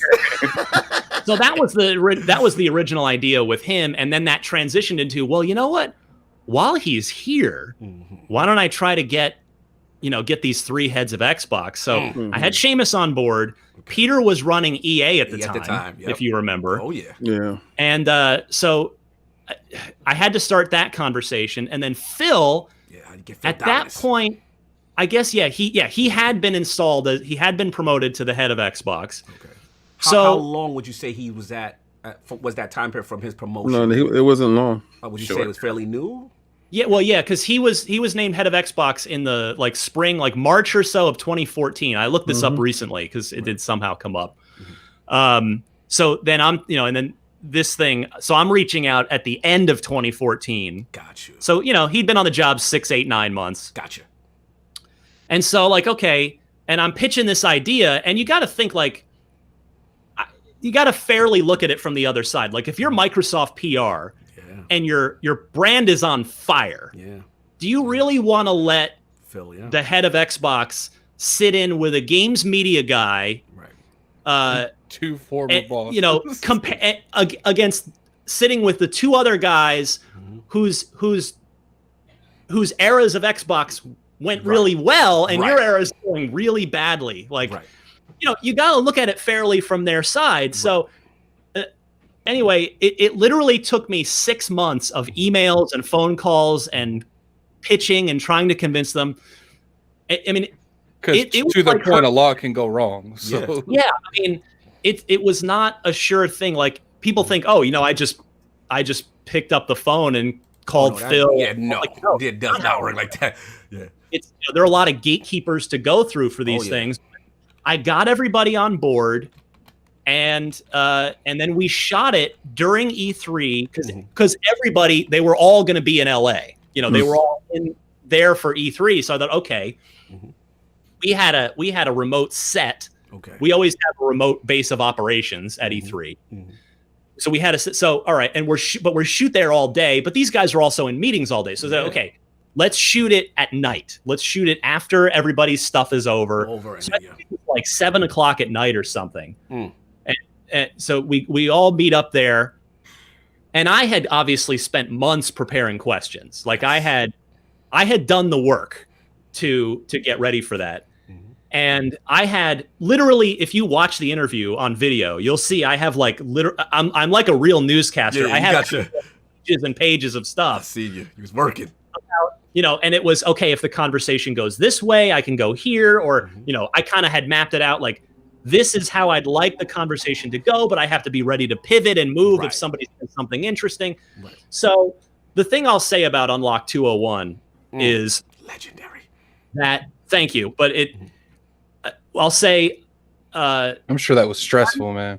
No, it actually wasn't. It's funny. I was a little nervous before it started, but this is going to sound egotistical, but I promise I don't mean it this way. Talk your talk, right? Is 20 minutes into it, I like literally I knew I was like, this is gold. Like this is the greatest thing I've ever done. Because you're seeing your work come together. It's two things. I take some credit because I was completely prepared. Right. I knew my shit. Like That's just no, like I had all of Xbox history in my head. So nobody better to do that in that moment. So I was prepared, but the other half of the credit goes to Phil, Peter, and Seamus because they all knew each other a bit and had a professional respect for each other. That's what I like too. So they were able, like, it's not like they were sitting there having never met each other. Yeah, and that's like, true. Yeah, you're right. You're right. They, so you got they that added chemistry. Yes.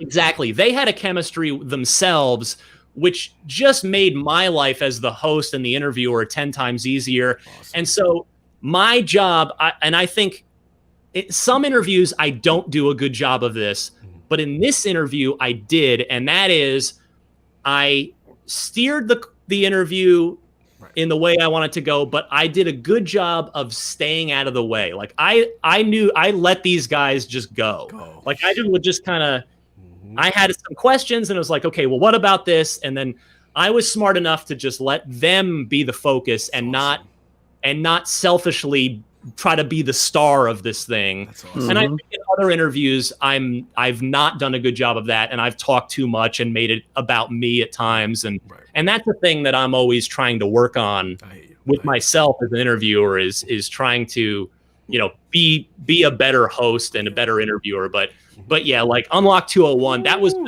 special moment, and that from there, that's where Unfiltered came from. Because after that, I was like, that was fun. That was amazing. I should do more of this. Yes. And that's where Unfiltered came from. And I pitched it to the IGN heads, and and to their credit, they greenlit it, and to this day, like, it doesn't really get a lot of traffic. Like, that pisses me off. That really does. Watches hour-long interviews, which I get. I mean, it is available as a podcast, but it also doesn't even do that great as a podcast, quite frankly. Right. But to my boss's credit, they've let it go for 4 years now because they see the value in it too. Absolutely. As something.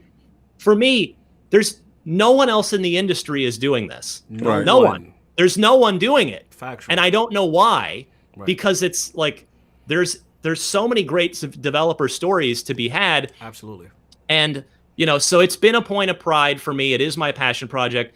I am very, very aware that it's mostly white guys, and I want to change that. It's tough. I will say, like, I don't want to make an excuse, but what I will say is it's most of the well-known people that have these long careers are white men, because that's who's been given the opportunities over the last 20, 30 years. So, but so I do want to be better about that. It is something that I'm aware of. And that's, I think, the most fair. Like, you can not like me and think that I talk too much on these things or whatever. That's subjective, but I think it's the most valid criticism that I totally respect and share myself is like, yeah, it's just too many interviews with white men. But that aside, I am still very proud of it as a body of work.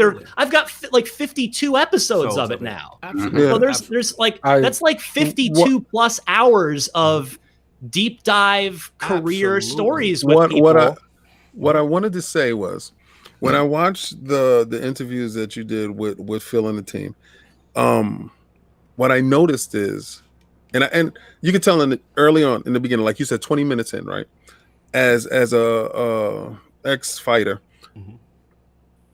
you did the road work. Yes. You ate right. You did all that stuff. You were prepared. And then you hit your Ali moment. I call it an Ali moment, where you get into the zone. And you got into the zone. So after the interview was done and you got that belt, you challenged yourself in the next arena with the one-on-ones. And I think That is phenomenal. Thank you. Not too many people would even. The reason why you say not too many people are doing it, because it's when it's a one-on-one, it's a lot harder. Nobody else to blame. Yeah. Yeah, it's right. a lot harder. So Right. a lot of people can't take that much pressure. Right. So when I watch your one-on-ones, I'm like, yeah, he's in his element. He's zone. pushing himself. You're pushing his own. That's why the heads at IGN continue to let it go, because you're not stagnant at all. It's not like you let Unlock just fall to the side. Exactly. No, There's a Unlock trust is involved. still doing its thing, but you're over here Right. building this thing. Good So eye. that I just wanted to, express that's what I see from that eye. Like, you're in an element that you've made this lane. You've pushed the bar up. So that's what I tip my hat off to you. Attic, you wanted to say something real quick? Yeah, first I want a couple say things. When it comes to Podcast Unlocked 201, like I remember exactly what I was doing when someone brought this to my attention. I remember I was playing one of the Halos. I don't know if it was before the Master Chief Collection or if it was after. So if it was, Would have been after, because it was 2015. Yeah, so I was playing one of the games on there. I remember Kid Smooth jumped to the party. He's like, "Yo, you seen that Podcast Unlocked?" I was like, "No." I was like, "What's going on?" He's like, "Dude, he had Phil Spencer and Peter Moore." He didn't tell me the other person, but at that time I didn't know it was the other person. But he was like, Respect to Seamus. Yes. yeah, he was like, he had Peter Moore and Phil Spencer. I was like, he had both of them on one show. He's like, yeah, man, I ain't never left, because at the time I didn't have like a setup or anything like that. I ain't never brought my phone up so fast. I was like, I want to watch this, and I remember watching that. And like, I remember like, there's certain moments when you watch something that you was like, it depends on, how like when you see something on Twitter and people keep bringing it up, you're like, oh, this is getting traction. Like, I remember people hitting me up that they did not even like Xbox. It's like, did you watch that Ryan McCaffrey with the three heads of Xbox?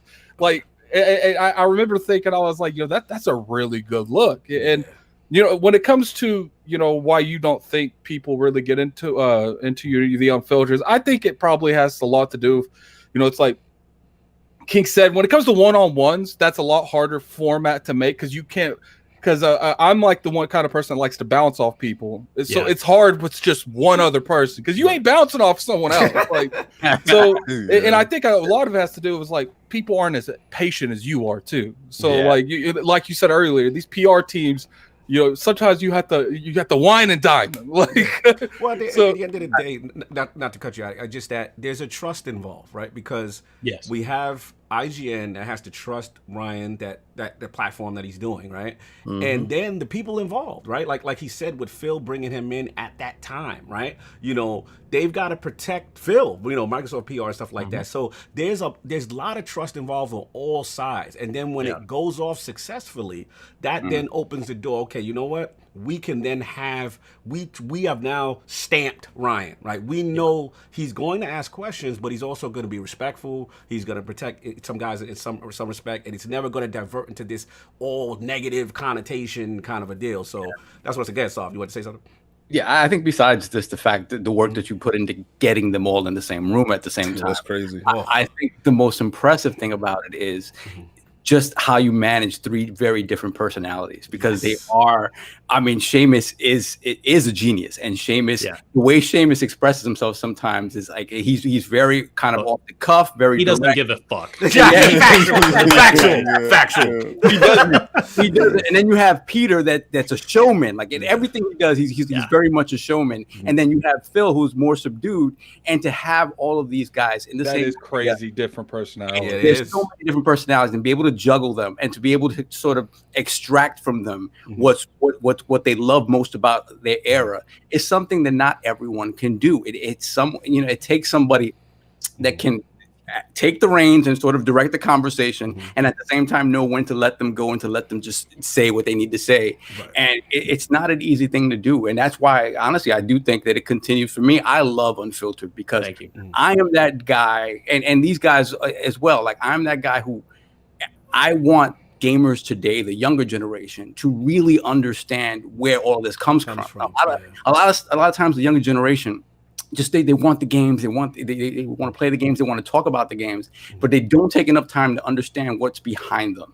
Right. And I think as I've gotten older, I've cared more about that, because you do realize these are human beings making these games, and there are a lot of interesting stories that come from making these games that a lot of people just don't care to listen to.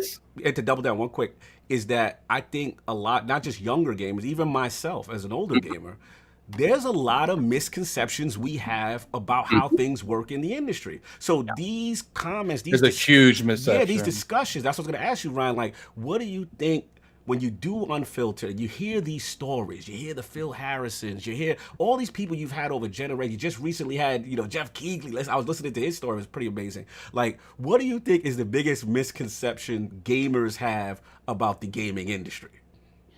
Oh, that's a good question. I don't everything. know. I mean, everything. What do we get wrong, Ryan? Wrong about everything. What do we have no clue? I guess maybe I would say that in most cases, and I know I had told you guys 11:30. I got about 15 more minutes, only because I got another thing at the top of the hour. That's otherwise I'd stay with you guys all day. But no worries, bro. Yeah, maybe. I mean, it's tough. Like, I don't know if I would even necessarily answer that question. Like, it's. Because games are art, but they are also a product, but they're made by humans. So it's like people, I mean, my least favorite thing about this year and the next gen console run up here is just the ridiculous console war trash that poisons my feed on a daily basis. It's actually the reason why I've done this now probably 4 or 5 weekends in a row.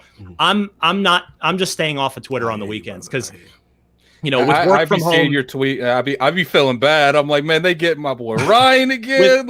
Yeah, I mean, I'm plugged in all day, every day with the work from home. And let me pause for a quick second and say, I'm very grateful to be able to work from home, and I can continue to support my family. Absolutely. So I don't want to make it seem like I'm, up on some pedestal or anything like that. But yeah, I mean, like, I've been taking Twitter breaks on the weekends, which has been really mentally beneficial for me, because it's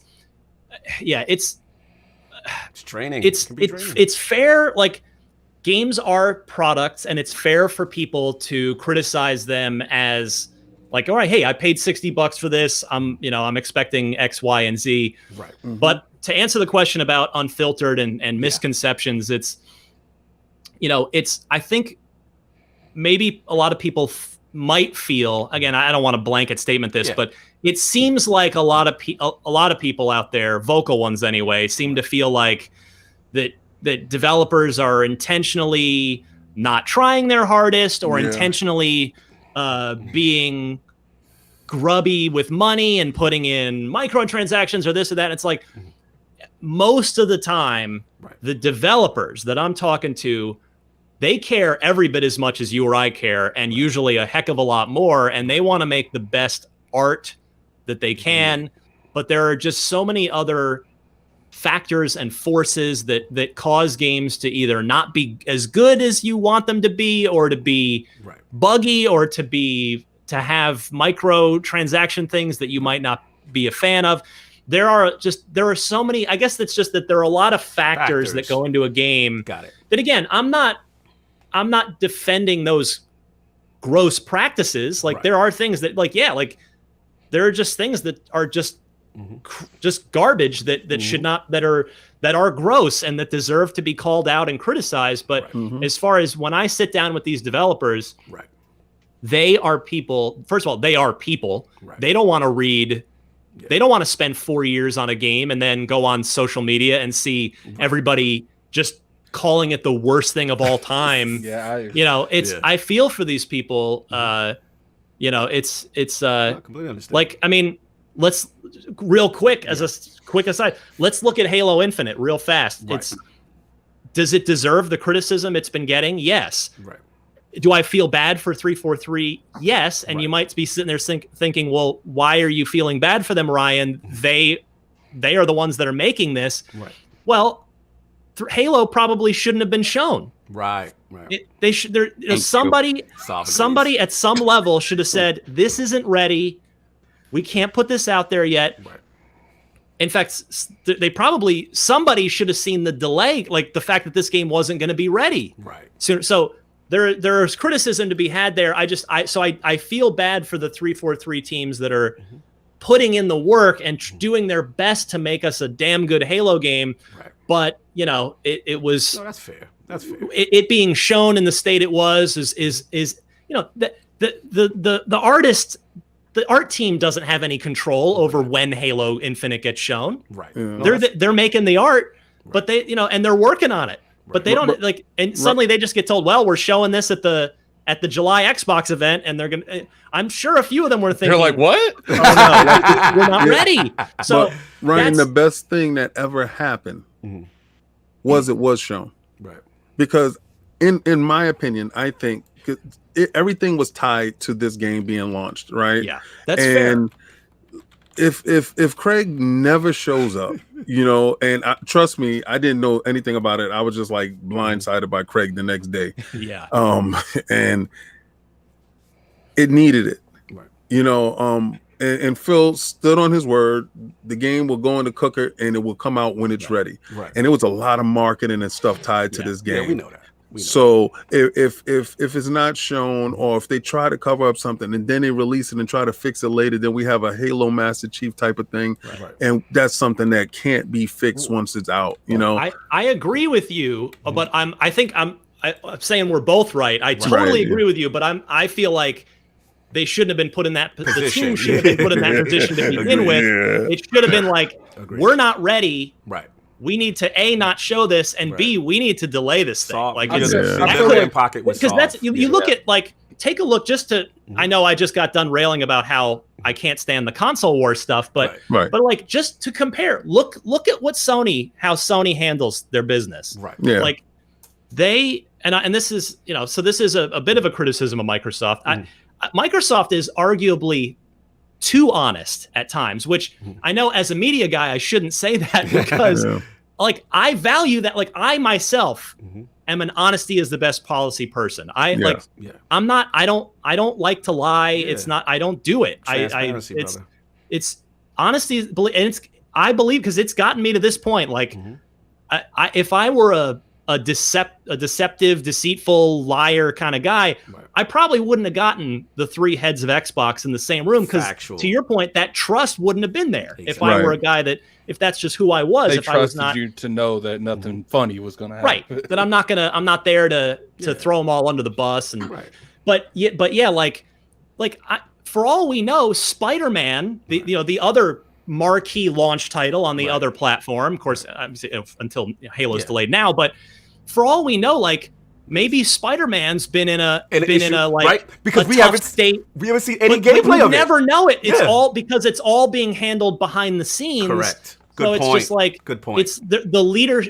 There are, whether it's Insomniac or up higher at Sony, and you just The Last of Us 2 went through some of this stuff, but that wasn't really. That was more just about. That was kind of a leak. That wasn't really Whereas Microsoft has been stepping on the rake voluntarily. Oh, look, there's a rake. I should probably avoid that rake. Otherwise it's going to hit me in the face. You know what? I think I can make it through, and I'm going to avoid it. Bam! Rake in the face. What comparison I made was carrying the rock that you throw in front of yourself and trip on. Like you're actually walking with the rock, and it's like you trying to get some insurance fraud. Just throws the rock and just trips on it. When it comes to the whole Twitter thing, and I've always have, I've been in other podcasts, been very vocal. It's look, you can criticize while being respectful. That's the thing. And people that tell me they can't, they lying because I know you can't. Because I'm one of the most foul people ever. I mean, that's my job, right? And I get, I feel like I'm pretty good at my job in that. Yes, I get people that say, you're an Xbox fanboy. You're paid off by Microsoft, blah blah. But then all your Teslas come there. I get plenty of other people that are like, you hate Xbox. Yes, you're a paid Sony shill. It's well, that tells me that I'm right where I need to be. Factual. Because I have, and I mean, I'm doing it on this show. I'm constructively criticizing Microsoft. Exactly. I do that all the time on Unlocked because guess what?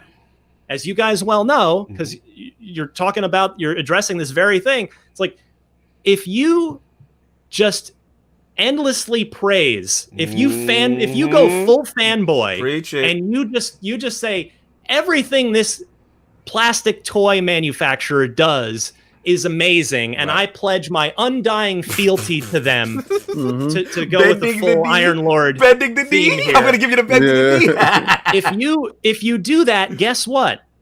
They will, first of all, your word will become useless because you will never criticize them, and two, they'll never get better when they do screw up because all they hear is, well, our fans love everything we're doing. We're just going to keep doing it. And you know, so Ryan, it's a balance. No, absolutely. That's one of the things. Not to cut you. Yeah, we got to get his question. Because he's about to be gone, so we got to get those. Yeah, like I got about 5 minutes. Yeah, we got the last question, and we got to do the classic top 5 with you. But the last question, look, at the end of the day, first of all, that was amazing what you said.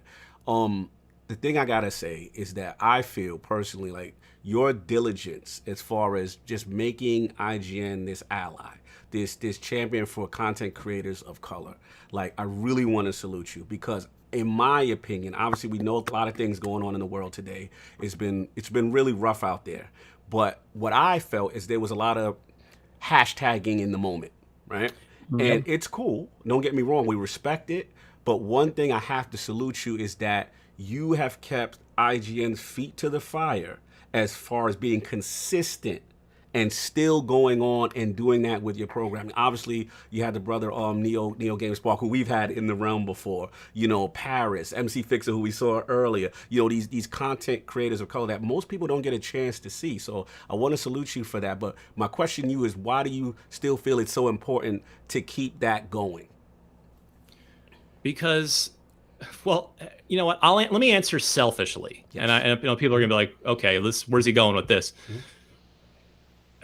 It's so yes, it's important, and it's like my show Unlocked is 3 white guys and a Latina woman. Yes, and that's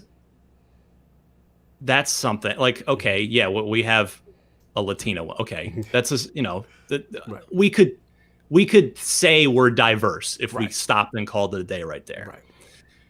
But this, I mean, I have looked inward. Like I put up a big like notepad Twitter post about this, you know, when all the George Floyd stuff was first kind of really bubbling up. And like, I looked at myself, I looked inward. Like, obviously I'm like the whitest white guy there is.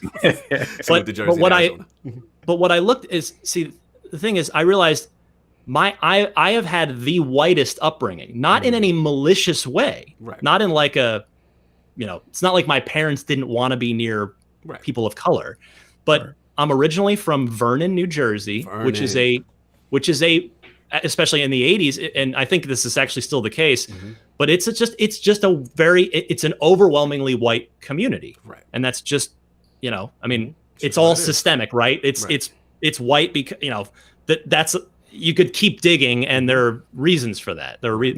But that's where I'm from. And then my family moved to Mesa, Arizona. Oh, I've been there before. A lot of my extended, like, basically my mom is from a big Catholic family, and a lot of those brothers and sisters from that family, so my aunts and uncles, they all got sick of the Jersey winters and they wanted to go west, as a lot of people did in the late 80s. And so they settled in Mesa, Arizona. And it just turned out that, I mean, Mesa, Arizona, extremely white population. And again, it's not, from our family's part, it's not a malicious thing. That's what it was. And I just started thinking about that when the protests started, and because, you know, you could say, well, you know, of course I'm not racist and I'm not, but it's like, well, hold on, I've been around nothing but white people. That's the norm. I look at Podcast Unlocked, like it's 3 white guys and Miranda. It's like, well, okay, Unlocked is what I can control. I am actually not a hiring manager at IGN. I'm always in the conversations when those things happen, but it's not I don't hire people. Right. But Unlocked, week to week, it happens every Tuesday. Mm-hmm.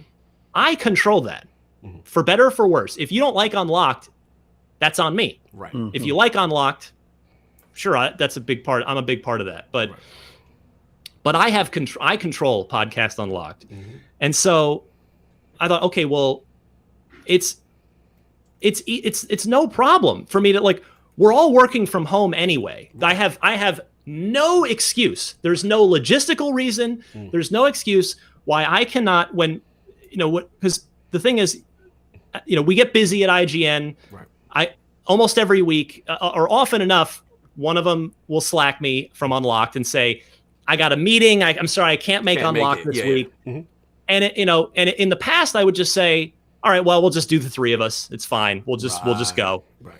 But now it's, well, okay, great. Here's an opportunity. Why don't I invite a black voice on? Because we don't have enough of that at all. Right. We hardly have any of that. And so, that's where it started. And it is important that it's not a like, just because June ended, right, doesn't mean that should stop. Like, we're still working from home. I still have no excuse. And here's where I'm coming back around before I duck out here to the selfish part. Right. The selfish reason why I want to keep it going. Right. And I don't want this to sound like I'm being selfish. Like, I want to do it for the right reasons. And I hope that my actions are showing that I'm doing it for the right reasons. Absolutely. And but what I have realized as the longer this has gone on, whatever you learned, is that Unlocked is actually better because of your voices. It's better. The show is better.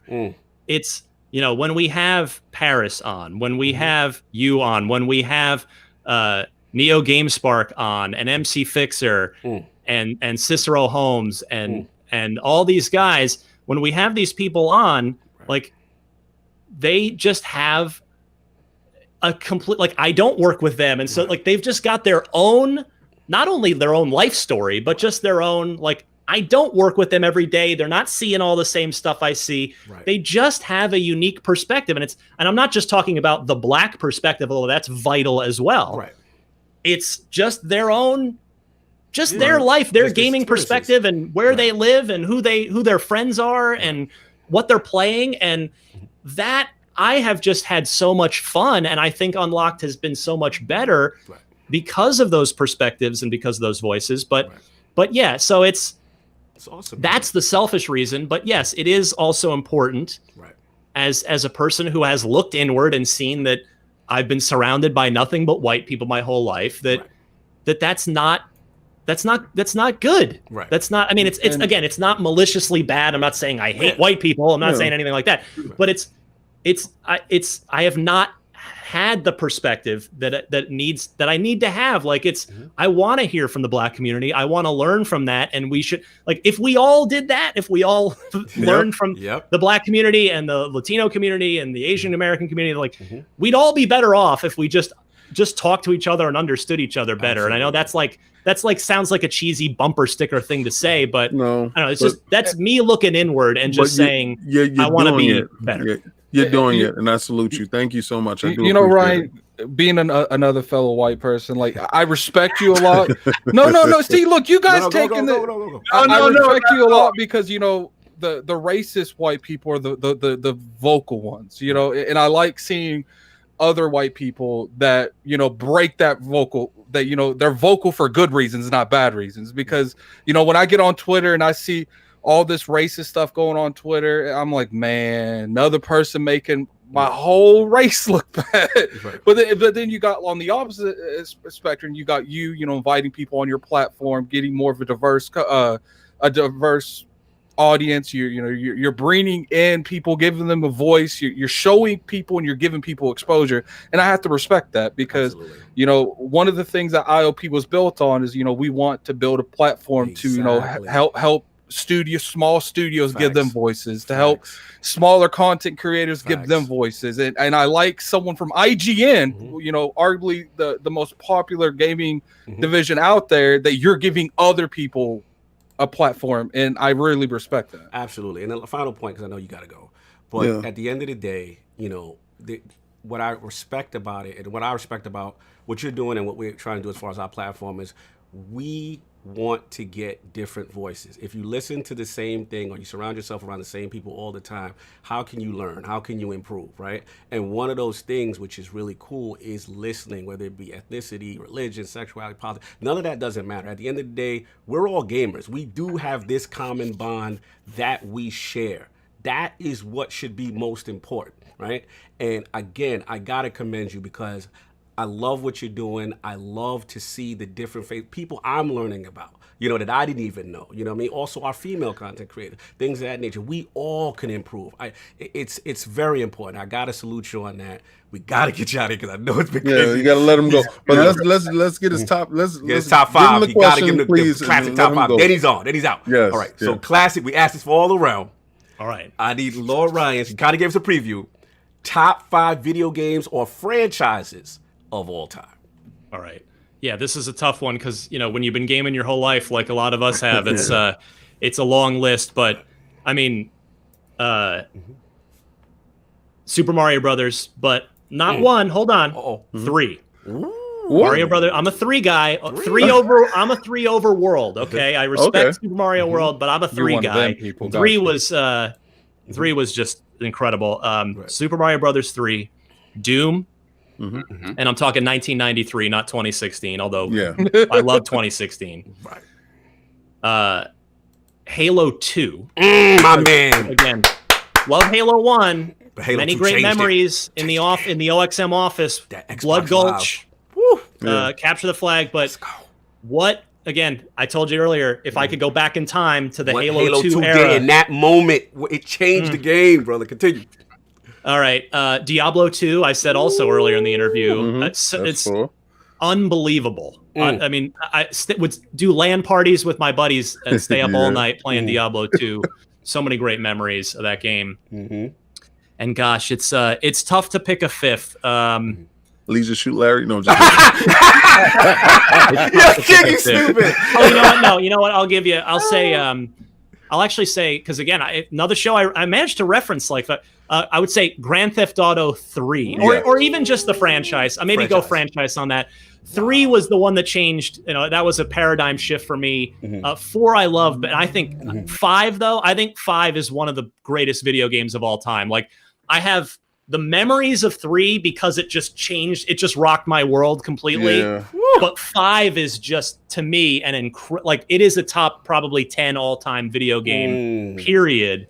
So yeah, Grand Theft Auto is definitely in the conversation. All right, and go ahead, Cog. The last is this is tough. This is your children now. I was trying to scare you. Sorry. The favorite console of all time. You pick one, any generation. It's either the original Xbox or the 360, but I don't know which one. You know what? Probably the 360. 360 is I was hoping Rock Band, Mass Effect, Halo, BioShock, Dead Rising. The list goes on and on and on with the 360. Absolutely. Lord Ryan, an absolute pleasure to have you in the realm of the Lords. And honor. I know you went OT. You got a lot of stuff. Please, if they don't know, they got to know now. Where can the fine people find you in the realm? And what else do you have going on? If you're interested in following me on Twitter, it's at DMC_Ryan. That's because it's not Devil May Cry. It's because I used to own a DeLorean. My dream car as a kid. That's another story that we didn't have time for. But DMC_Ryan. Yeah, and then show-wise, it's Unlocked every Tuesday. Usually it's late Tuesday by the time it posts. So maybe you catch it Wednesday morning. There's Unfiltered every month or so. And then on my passion project on the side, I'm a big Tesla guy. I do a weekly Tesla podcast called Ride the Lightning. I like them, baby. And I did a 1 hour talking about big interviews. I got to interview Elon Musk for an hour. Like the New York Times can't even say that. Wow. I got Elon for an hour. So if you're curious what the heck that's like, That was episode 200, which was an awesome coincidence. Oh, that's awesome, brother. Thank you Oh, so much thank for you, spending Ryan. time Definitely, with it, Ryan. Thanks for having me, guys. It's been an honor you being on the show, especially watching you for so many years. Being on the show, never would have thought we would ever have you on the show. You made our bucket list. Yeah. That's fun. Cognito You hit guys- me up, was like, he's like, guess who might come on? I was like, who, Ryan? I was like, no, you lying. You lying. Why are you playing with me like that? But Brian, like I said, pleasure. You're always welcome in the land of the realm of the Lords. You already know that, man. Enjoy your Sunday, brother. Thank you so Thank much. you, I brother. appreciate it. Really Gentlemen, appreciate thank you so much. Take Have a care. good one. Have a good one. You have a nice day. All right, Right. bye-bye, guys. All right, take No care. doubt. So yeah, man. we have like an zillion absurd super amount chats. of Yeah, we got to get all the Catch super up. an chats. absurd amount. Like I said, I'm prepared today. So before I get into the super chats, a few things. First, apologies to the guys in the chat who had direct questions for Yeah. Ryan. We had to sort of just let it keep going because if we kept stopping to do super chats, we weren't going to be able to. We were on a to finish super this. time limited schedule with him. Yeah. Exactly. And Yeah. he was kind enough to stay He longer. extended He fast. actually stood. Yeah. He stayed almost 30 minutes longer than- Longer a than he little said bit he could longer, stay, 'cause I know and you that had was things going on. beautiful. Thank you so much. And then point number 2, anybody who thinks they can jump into our chat Talk. and say negative things Talk and to 'em. say You getting sniped. you're getting Getting sniped. up outta And, you here. get put off. And if you feel the need to have to pay a super chat to say what you want to say, That's getting sniped. thank you for your donation. Yeah, but you're thank not you. getting- But we getting you up nothing out of gets here. Yeah, we getting We're you up getting out you of up out of here. But thank you, though. here. Thank you for solving being messy. Nah, you right. Thank you for the super chat. We're not reading it, but thank Yeah. you. Nah, you're right, 'cause at the end of the day, because like I said, you have to understand one thing. Not for nothing, he's trying his best. Exactly. So if you feel he's right or he's wrong, he's trying his best. Right. And you take your fanboy stuff to the side, just throw it to the bushes. And it's like I always say, people. Fanboy stuff is one thing. This was just people just being rude for the speaker. And it's like I've always said, I got into some discussions a couple like 2 or 3 days ago about Ryan. It's like, look, like at the end of the day, you can feel how you want to feel by Ryan, but he's a human being, and he's got the right to have different thought process than you guys do. Right. So, and the main thing is like we always said, we gotta be respectful, y'all. yeah, That's you the can thing. criticize without being disrespectful. Once you cross the I don't line care. and I see racist comments and all that, then they're gonna get you up out of here. yeah, But to you hell let's get with these that. super chats. And Let's go, let's yeah. go. And people in the chat, I saw you guys being messy. Addict saying, as Oh, a yeah, that was fellow funny. white Yeah, dude. that was funny. Like, I wanted to go on. It was like thinking about it now. it was kinda hilarious. I could have said something different, but I wasn't meaning it like I was being Being from the white delegation. Oh, come on. He said, We just laugh because of the way But what it else? sounds. How am I supposed to address it? It sounds like you're wearing a members only jacket.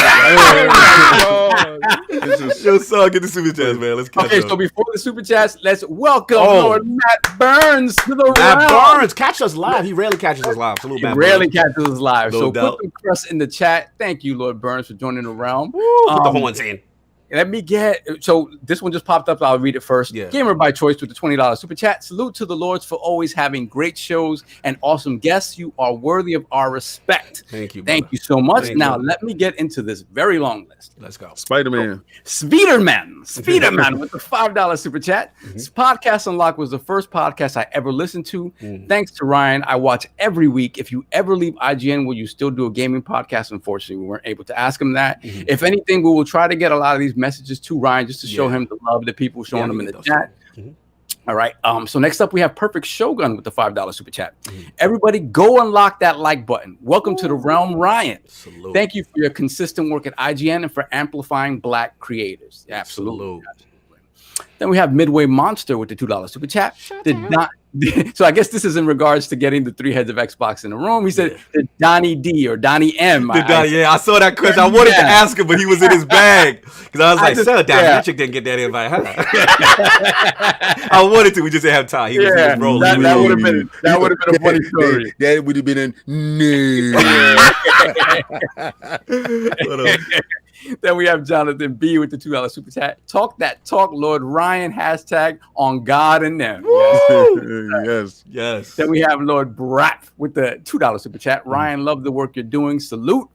And we have our brother 108 Dragons TV with the $5 super chat. What's up, Lords? I enjoy this podcast just as much as I enjoy watching Power. Good to see my That's guys I don't doing know great about that, things. man. Go, I don't know go, about that. Power's pretty lit, man. I don't know about that. You could go on the set if you want, Tommy.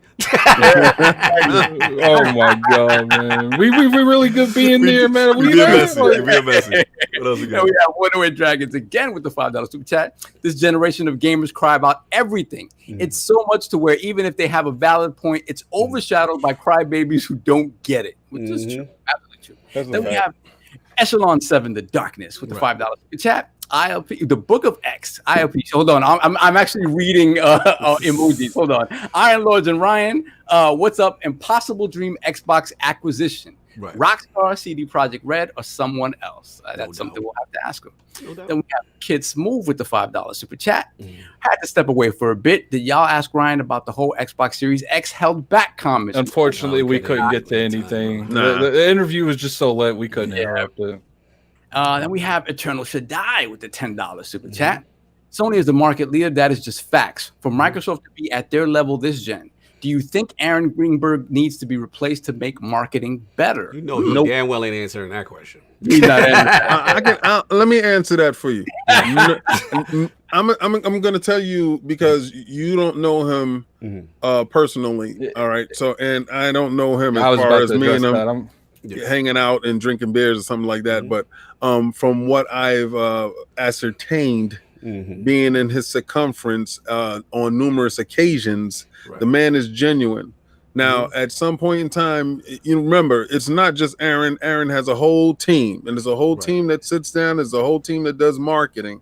If you don't like the direction that Microsoft is doing with marketing, then don't complain when they do great. I mean, don't give them accolades when they're doing great things, because not too long ago, they were on a roll, remember? Microsoft has hit their stride.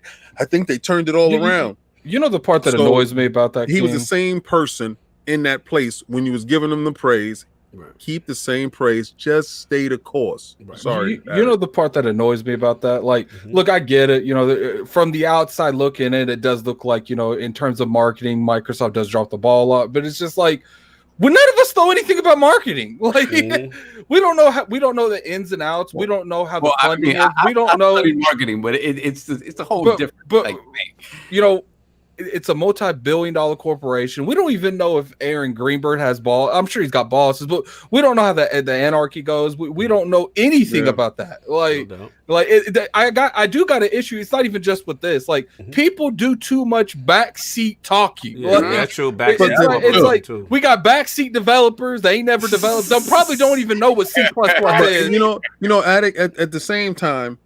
You know, these people are spending their hard-earned money, and I get it's just betting on a horse that you want to see win. It's like you want your piece of plastic to be the best plastic, and get it. You know, you want it to shine. I totally get it, and I completely understand it. But this is how you can walk away from that whole betting all your chips in one bowl. Buy everything. Yeah, that's it. You ain't gotta worry about That's it. Yo, we gotta catch up, y'all. What else Next we got? one. Let's get the next one. We gotta go to the show. We haven't started the show yet. We start the show. We have Rise and Grind with the $5 super chat. Thank you for the super chat. You could say something if you want to, brother. Then we have the Ashen Luca with the $5 super chat. Your boy is showing us love. Thank you, Luca. Yo, what up, Luca? Luca, what's up? Then we have Philly Eagle with the $5 super chat. Salute to Ryan. It's not the upbringing that's problematic. It's inability to look inward. You being able to look inward without pandering is amazing. That's a great thing to say. That absolutely. Gamer by choice with the $5 super chat. The hardest thing in the world is to look inward and see opportunities for improvement. Salute to Ryan. I hope the rest of the world can do that too. Yep. Well said. That's what it do, baby, with the $10. Oh my God. Dang, let's go. Great show. Thank you. Love the name. Then we have Drunken Ninja with the $2 super chat. Love seeing platforms come together. IGN and ILP. That's right. Coming together to form Voltron. Woo! That's what's up. And we have One Bad Mother with the $5 super chat. Ryan and ILP. Great seeing class acts getting together. Great to see people who celebrate each other and seeing the hobby bring people together. Facts. Then we have the Great Wall of Bill Stillwell with the $5 super chat. Great to hear from Ryan. Fantastic interview, of course, because you know the boss is always ready for them interviews. Sorry, Bill. But he said Turbo Graphics, man. You betrayed Bill with that video quick. Turbo Graphics, man. Yeah. And then he I said see Turbo that. I see CD, Bill. then he Forgive said him, Bill. He ditched that 3DO quick. Oh man, he's in graphics, man. Time. Let's get these last ones. We got Jonathan B with the $5 super chat. Quick question: can we have Addict wear a members only jacket? Then we have East Texas Alex with the $2 super chat. Salute. Great show, guys. Thank you. Salute. Salute.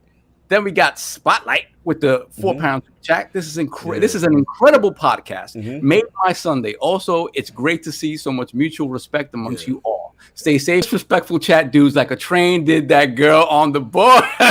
Wow. Twitter fingers dudes. Yeah. Twitter fingers dudes need to stop. Thanks for your donation. Exactly. Thank you for the donation, but you will not be getting read. Exactly.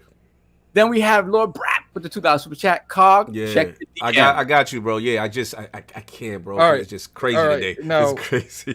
now- But I got you. I'm gonna write you back, Brad. I just want to point out we don't have a whole lot of time. I don't Right. think we can go through the rest of the topics very effectively. Right. I think we need to pick 1 to 2 and just stick with that. Well, I mean, look, we already know what the 3D AllStars joint is, right? Yeah. We know, the limited let's time. just do next gen. I mean, that's and- kind of right for some funny conversation. It's kind of funny though, but it's like, look, TGS. We could breeze the TGS. Look, ATL, man. First thing, switch topic gotta go. We got Bounty Boom with the $5 super chat. Right. Thanks for the interview, guys. Great show. We have 108 once again with the $5 super chat. Shout out to Addict, the lead member of the Grey Poupon Club. You know what? Just because you said that one, bam! You're out of control. So we all caught up? Yeah, we're caught up. All right, look, we'll decide in a minute. Let me just get the poll joint from last week. I mean, clear. That's probably.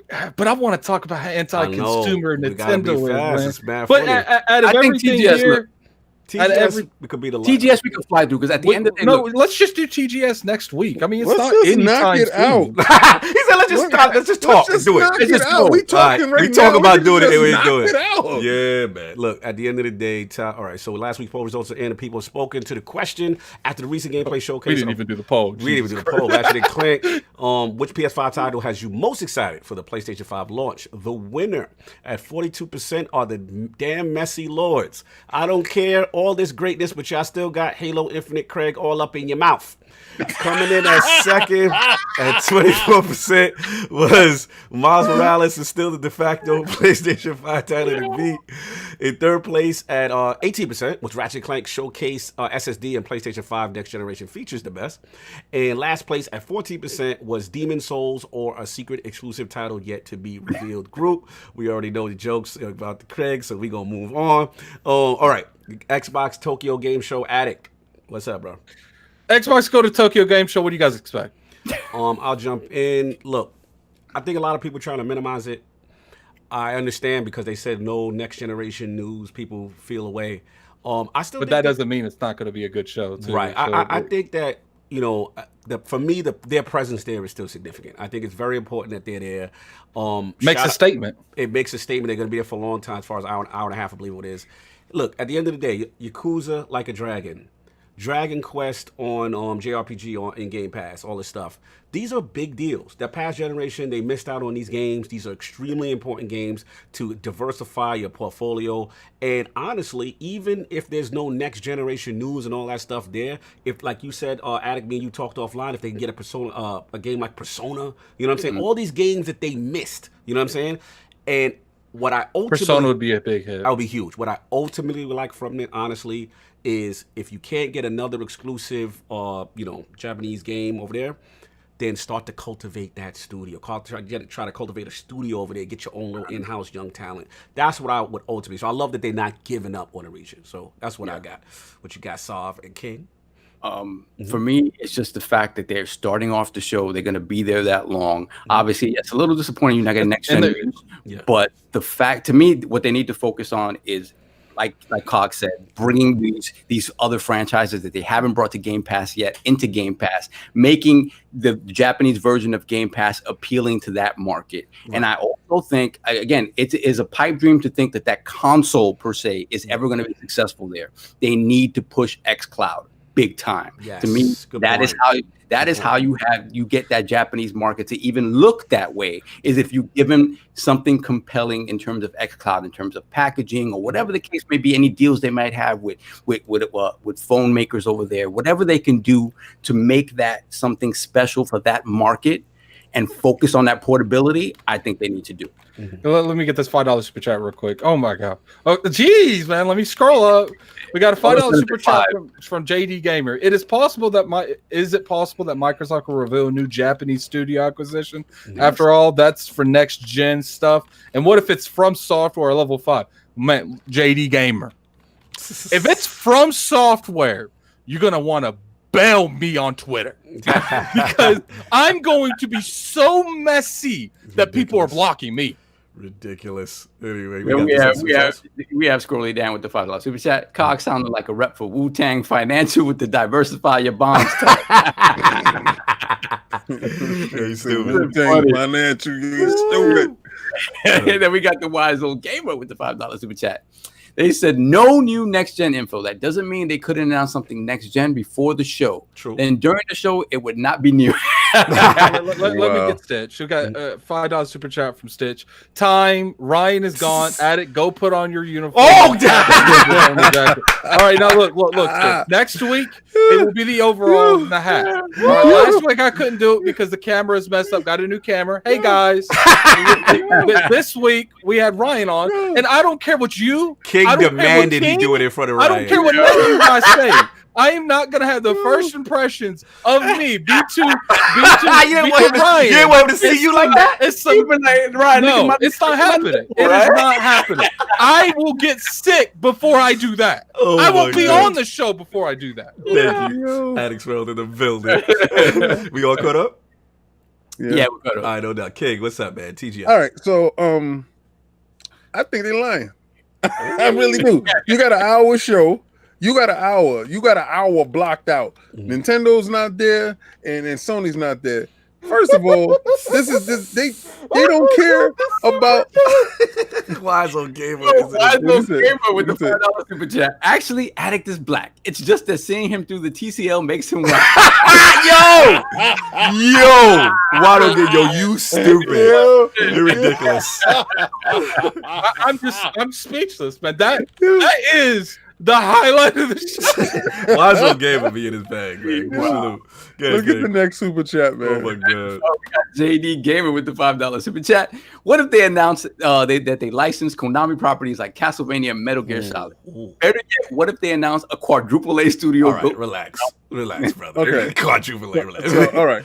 So anyway, they have 1 hour on the show. I looked at it and I'm like, okay, 1 hour to say what? Nothing. So that's not gonna happen. Nintendo's not there, Sony's not there. They don't care about their home state. Why? Because they feel like they got it like that. Right. So you got the little boy that got to come in and he got to make a lot of noise. So when he's there, I think a lot of these games that haven't been on the Xbox platform will be there in Game Pass day and day, and then they will tell them to pull out their app. And the Game Pass app is on your Samsung televisions, and they will start to push that narrative of xCloud and show how the xCloud works. Because in order to penetrate that kind of market, you have to do it a little bit differently than you've been trying. So will they show next generation stuff? No, but will they talk about opening up new studio in Tokyo? Maybe so. So you really have to look at the wording on things, and that 1 hour doesn't sit right with me because 1 hour is a hell of a long time. And it's like, I was telling Kid Smooth, like, okay, I think it's going to be something big, but not to the Western audience. It's going to be something big to the Japanese. Well, for them. They said, like, the moment Kid Smooth saw that, man, he was already over it. He's like, man, I get it. Game show. They said they're actually broadcasting it only in Japan. Only in Japan, yeah. Yeah, you look at the bullet points. It's for them, and it should be. Right. At some point in time, you're supposed to, wherever your weakness is, you have to make it your strength. So I'm not going to say that it's for no reason, because a lot of people told them to give up on it, and I understand Phil won't do that. So let's finish off. And Absolutely. Absolutely. Addict, you got your bars off? You guys said everything I said. Let's time. Time. All right, moving on. I think I am up. Yeah, man. Oh, we got a super chat or we good? No, we're good. All right, cool. So yeah, look like I'm up. So look, man, Nvidia and Peer, man, they're out here in the streets. There's some announcements, some new cars, the RTX 3090, 3080, and 3070 with release date, specs, performance, and pricing. So yeah, man, they've been unveiled. They look like absolute monsters out here. We got the lowest spec, I believe, which is the 3070, and now that, for according to the initial, I don't say benchmarks or sort of, but they're saying it's literally gonna look like it's outperforming the RTX 2080 Ti. And King has a fraud alert light, and I don't know what's going on, but I'm just reading the news while he's got the fraud alert light on. The and the sirens. Yeah, the sirens by my block. Agree straight with to King. his house Straight right timing. now. So King, I'm gonna let you set it up since you are in agreement that you think this is clearly fraudulent. I don't know why you think this is fraudulent. I'll let you go. The police know it's fraudulent. Big Navy.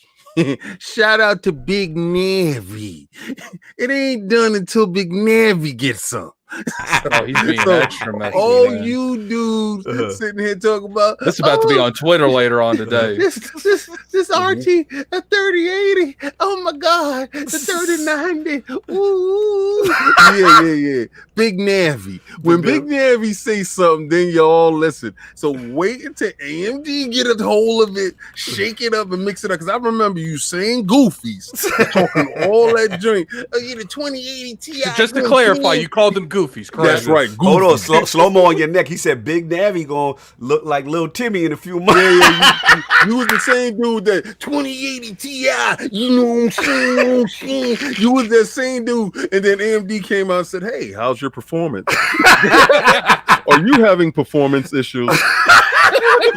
So we gotta look out for when Big Navy pull up. Sound like you a commercial right now. So when Big Navy pull up and tell you what it is, then we gonna know when it truly begins. Because all you dudes out here capping, I have never seen so much capping in my whole life. It's been capping from everybody. Dudes that don't even have a PC. Yo, did you hear about that 3080?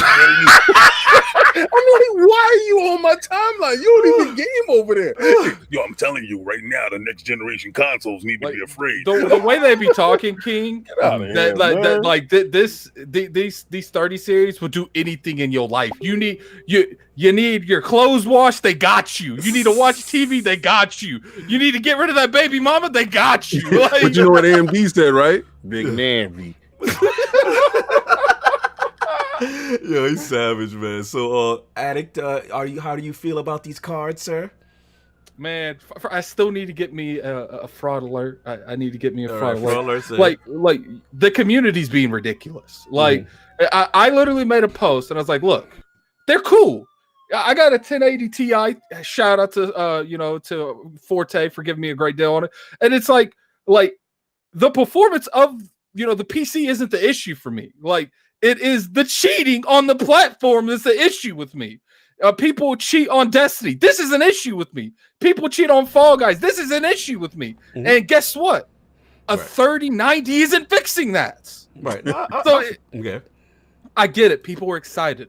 People want better performance. But at the end of the day, you didn't even max out the 20 series. Right. Like you're not impressed with the price versus performance options that they. I mean, these. Cards it's cool. It's definitely they're making it more cheap to get into the. Because in my personal opinion, this is a straight press down on PC on consoles. They're like, look, like we got a lot of people that probably have mid-range tiers right now. They roll around with the 1060 stuff like that. Like. You don't have to go to the console. Please, guys, don't leave us. Like, look here, we got you a $500 card. Like, just pick this up. Like, you might have to upgrade your power supply. We get that. We get that. But don't leave us, man. Just get this. So pretty much you feel it's a play. And it's cool. I'm glad that, especially how they're being competitive in price range. Yes. They've been crazy with prices. Yes. I'm glad that they're starting to be more competitive in price range. But it's like, to me, the power of these cards have never been the issue. It is what is happening on Steam that is the issue. No, I love Destiny, and I'm going to the Series X because the cheating has gotten so bad on there that if you play Trials of Osiris, it's an automatic L if you're not cheating almost. Yeah, automatic L. And it's like you can give me a card that runs like that runs like 18 of my Series X's, and if it doesn't have the infrastructure that these consoles have to stop as much cheating as possible, it's irrelevant to me. Nothing. And I have an issue with people acting like $500 is the only thing you need. Like they're going around with that narrative, like you gonna plug the card in. You gonna plug the card in. And I'm like, look, like cool. You can build a PC that's stronger than the Xbox Series X and the PS5 for way cheaper than you could, but stop acting like it's $500 because it's not. I feel that. You have to buy a case to put this thing in. You have to buy RAM to put this in with it. You have to buy CPU. You have to buy a fan. You have to. SSD, a motherboard, like an SSD. Are you gonna tell me people gonna roll around with mechanical drives? Right. Is that where we're going? Like, you have to match spec for that power supply, from my understanding. And then when I point that out, people call me out saying that I'm trying to convince people not to get not to build a PC. Shout out to Erica. Ain't nothing against Erica, but you know she did that, and I know it was going to get back to her. That's why I wanted to make sure there's no beef. Oh, we like Lady Erica. It's just like look, like $2,000. If people assumed I was saying that, no, that is not what I. Oh, you just corrected what you said. Okay, you clarified. It's like I was not trying to act like, yo, don't build a PC. I was saying I was trying to keep people informed. Yo, you need more than this chip. Just that. No, I feel that. I feel. Let me get Stitch real quick. $2 super chat. Can those cards make the TCLs any better? Thank you for being messy. Lord Solve, your feelings. AMP is out here moving and shaking, brother. You know how I feel. Like when I saw that, I've been saying for a while that I haven't built a tower in a while, and I think it's about that time.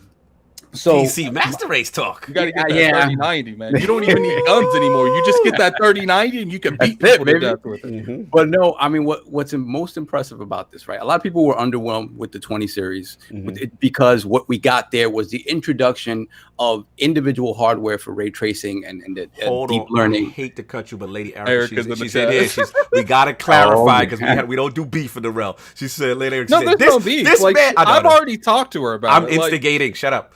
This addict, shut up. This man addict took my words as I singled him out. Excuse me. Look. All I know, Erica, is when I was watching your stream, you brought up my name a lot. But that's just me, you know. Like to me, you got to like look. I know Erica. Like, there's one thing I've always said about Erica. Erica say the most slimiest stuff known to man. Language. Wow. And I wouldn't take it offense because I know Erica at the core is a very peaceful woman, and she's not trying to go out and hit anybody. That's the homie. Salute. Let's get these super chats. Super chats are hilarious. Did we get the TCL one? Did those cards make the TCL any better? Yeah. Okay, so do we have One Away Dragons, the $5 super chat. The 3070 is the most important card because great performance at a decent price. Factual. More people can reach the goal, and that's what gamers should look at. Factual.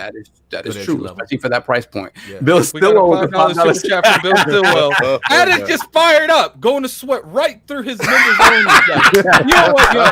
I think you guys were being messy with this members only jacket. You are not made. You think? You hear of the white delegation. You know what's so messed up? He don't even know what a members only jacket is. He's too young to know what it is. Oh my god! So finish up. So yeah, back to my point. Like to me, the price point is where they really sort of surprised me. And Nvidia's never been known for giving you reasonable price points, even at the 3090 range. The 3090.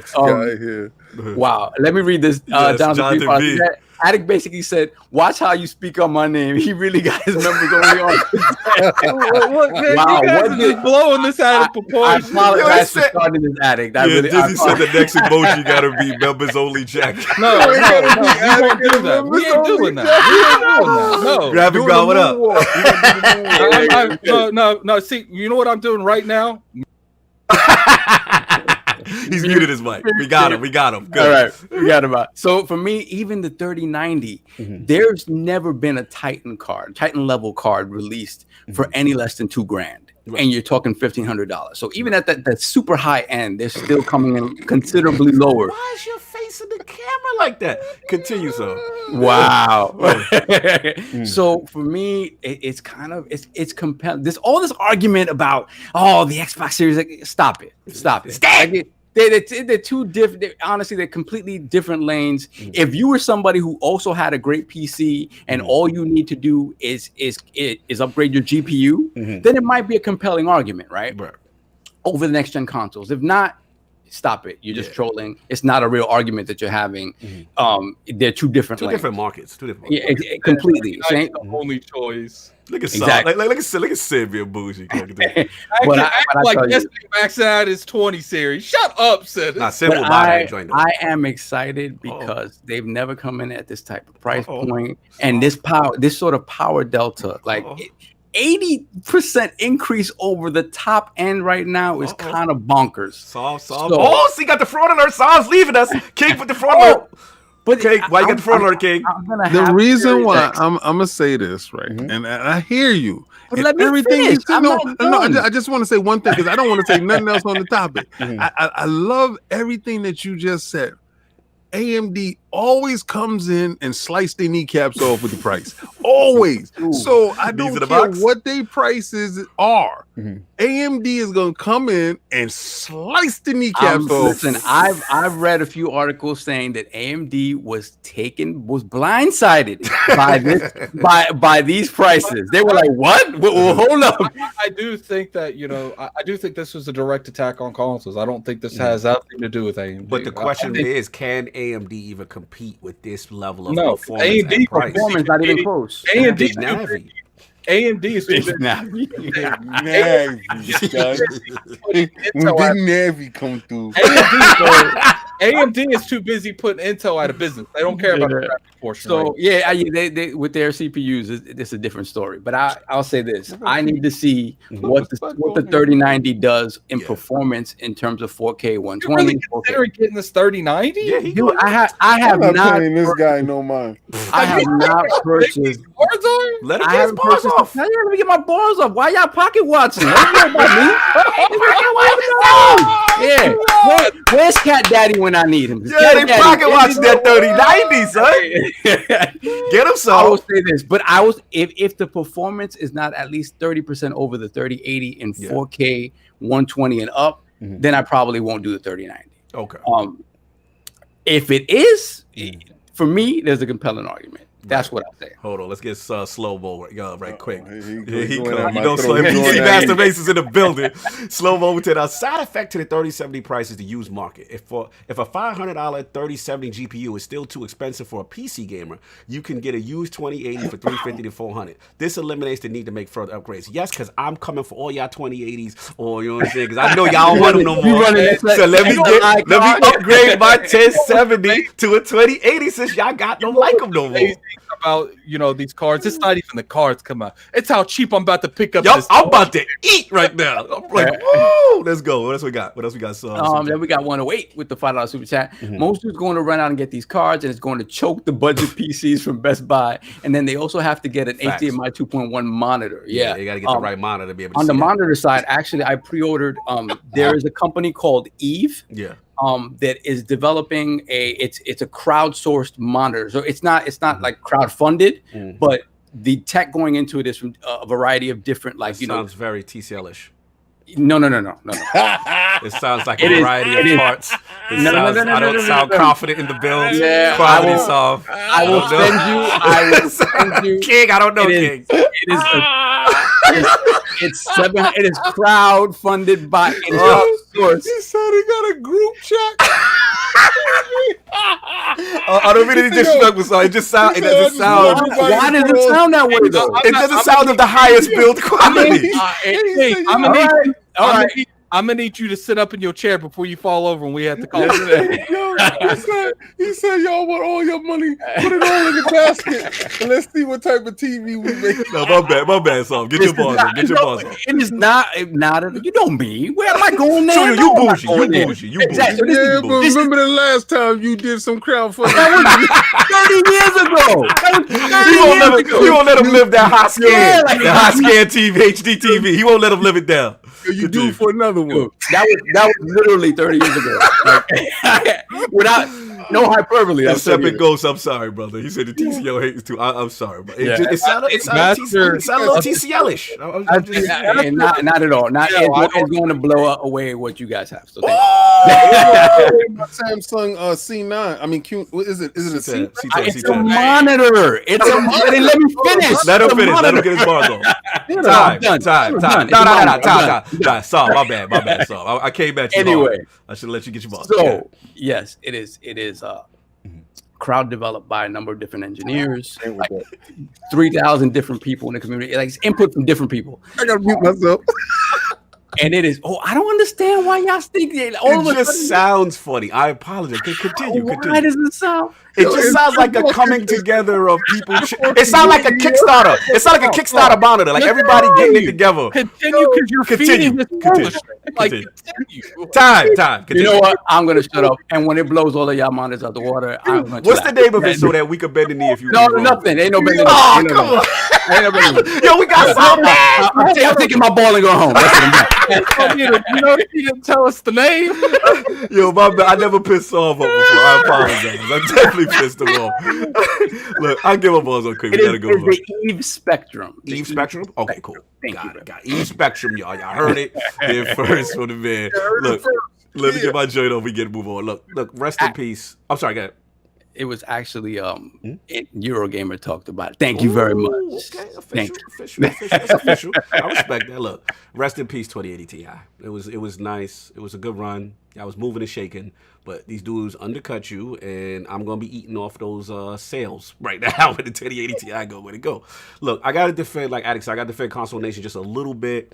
We gotta stop acting like you're just gonna have a card and you're gonna put a plug in and you're gonna put it into your monitor and you gonna be doing this performance. There's a lot of factors here. We gotta be real. Besides the cost of the card, Right. Like, some people do not have the motherboards to support like this. The cheapest stuff known to man. Right. Some people do not have the motherboards to support this. Some people do not have the power supply wattage to support this. You know what I'm saying? And then also, I believe it's a PCIe 4. You know, if you want to maximize it to the fullest, you know what I mean? So for some people who are in position, right, they're just going to buy it. They'll be fine. But the majority, they're going to have to either upgrade their systems or buy new systems. And that's not going to be at the $500 price point. So we got to, get that out the way. But the value proposition is definitely good. I want to shout them out on that. At the end of the day, you get an absolute value. The 3070, slightly outperforming the 2080 Ti is a big deal. For that price is a big deal. And I do agree with Attic. I thought the timing of the card announcements was interesting. October, whatever, right before that November thing. And I feel I agree. I think that they want to keep. So this is my money. I think they want to keep people in, the people that have switched, because I think their gaming revenue is going up. And I think the people that have switched, they want to keep them in that ecosystem, because let's be real. Prior to this announcement, when the Series X and the PlayStation 5, we heard that performance, and 2080 Ti type performance and blah, and SSDs. And let's be real, PC community was the back was against the wall a little bit, you know what I'm saying? Because consoles were coming in hot, you know what I'm saying, as far as matching, you know what I'm saying, that level of fidelity. So this is pretty cool. Again, like King said, we got Shiva Big Navi pull up, Big Navi. I'm not Big Navi come through. What he gonna do? All this gonna change as soon as Big Navi show up. I cannot wait to see everybody backpedaling and sliding under the back of the door like, no, you know what I had said before. No doubt. And to your defense, King, we still got to see official benchmarks, like, because a lot of the stuff we're seeing is in control with certain games and this, that. Like, I want to see side by side, and then they really, get when it Big popping. Navi show up, it's no fun unless Big Navi gets them. I can't. Shout out to Slow Mo. Yeah, he said that the CPU. Yeah, some people ain't got the CPUs. You know what I'm saying? They run with i5s too, so that's a good. But if you have i7, yes, I agree. 8700, you're gonna be good. Sob, get the super chat. We got Smitty Smith with the $5 super chat. Lord Cog. It sounds very TCL-ish. Look, Smitty Smith, as an ambassador of TCL, I don't approve of that. Then we got 108 with the $2 super chat. Sounds monitor. The deep blacks will be great. Yo, I'm gonna shut all of you up. That's what I'm gonna do. I can't wait. True Kingdom though, and this is true. Saab, I saw way too many horror stories on Eve to pre-order that monitor. It looks like a dream come true spec wise though, and that's the thing. The specs for a monitor, because you don't really see crazy specs on a 4K monitor. Is 800? That's what Pixel Big G said. 8. The EV? Yep. Oh, wow. It's 8. All right, let's get that Rough Rider EV. Smitty Smith with the $5 super chat. Potluck monitors. Everybody's different. Then we have Jonathan B with the $5 super chat. I heard the new TCLs coming out actually have HDMI ports. I'm about to eat this. Yeah. Yo, they stupid. Look, last point I'll say is this. Hold on, real quick. I don't know. 108. I don't really want to say this because it sounds like something by the Lordish. LOL. I don't know what. I'm not saying that word. We're not saying that word. Then we have Stitch with the $2 super chat. Isn't Spectrum the TCLs of monitors? Oh no. Oh man. And then we have J Force Games with the $2 super chat. 30 is greater than 12 teraflops. Wow. Disrespectful. We caught? Yeah, we're done. All right, cool. And last point is, look, the $1 million question I gotta ask is, do you think because of the Nvidia joint dropping away, like, did that put pressure on? Well, put it this way: do you think they had any song? You think it had anything to do with this price chicken? With maybe that Microsoft and Sony knew what Nvidia might be doing? Maybe that's part of the stay down game waiting for the cards to drop, or they had nothing to do with it. But it's I don't think that's going to do anything. So, man. Like, they really are different lanes. Like, they really, unless you're somebody who also has a PC that you would only have to replace the GPU in. Or you were just really ready, like me, to finally buy another tower after a long time. Like, otherwise, it's not a conversation for you. It's not a real conversation for you. This doesn't affect anybody in console because the people that are going to go out and buy this day one, they decided that long before these specs even came out. We're talking about the Cat Daddies, the guys, the the Braps. For a minute. You know, when it comes to these type of movements, they're going to buy this. They can literally come out and they could say that the next Series X, we messed up. It's 30 teraflops. The PC people will be like, that's cute. I'm still buying a PC. I'm still going PC. Like, they don't care. They want the freedom of the platform, and that's what they care about. You know, people want the freedom of an open platform on PC, but only get on Steam. But that's besides the point. Stop being messy. Anyway, so you gotta get that last one on. So the Living Flame with the $2 super chat. Nvidia basically just put their meat on the table. Woo! Oh, they did. The problem is they didn't put it on the table. The consoles are at the Yo, you stupid! That was a bravo, sir. Bravo, sir. That was late. That was bars. All right, so we gotta move on. Final joint. Saul, you want to grab this one, man? What Nintendo doing, bro? So Super Mario 3D All-Star, the 35th anniversary of Super Mario Brothers, and Nintendo. Look at Grandpa. Grandpa may not know a lot of things, right? Grandpa is not good at working with the internets. He's not good about that. Grandpa doesn't understand.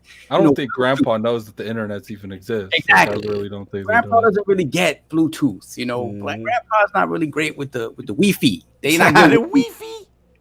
But what Grandpa knows how to do is to make money hand over fist,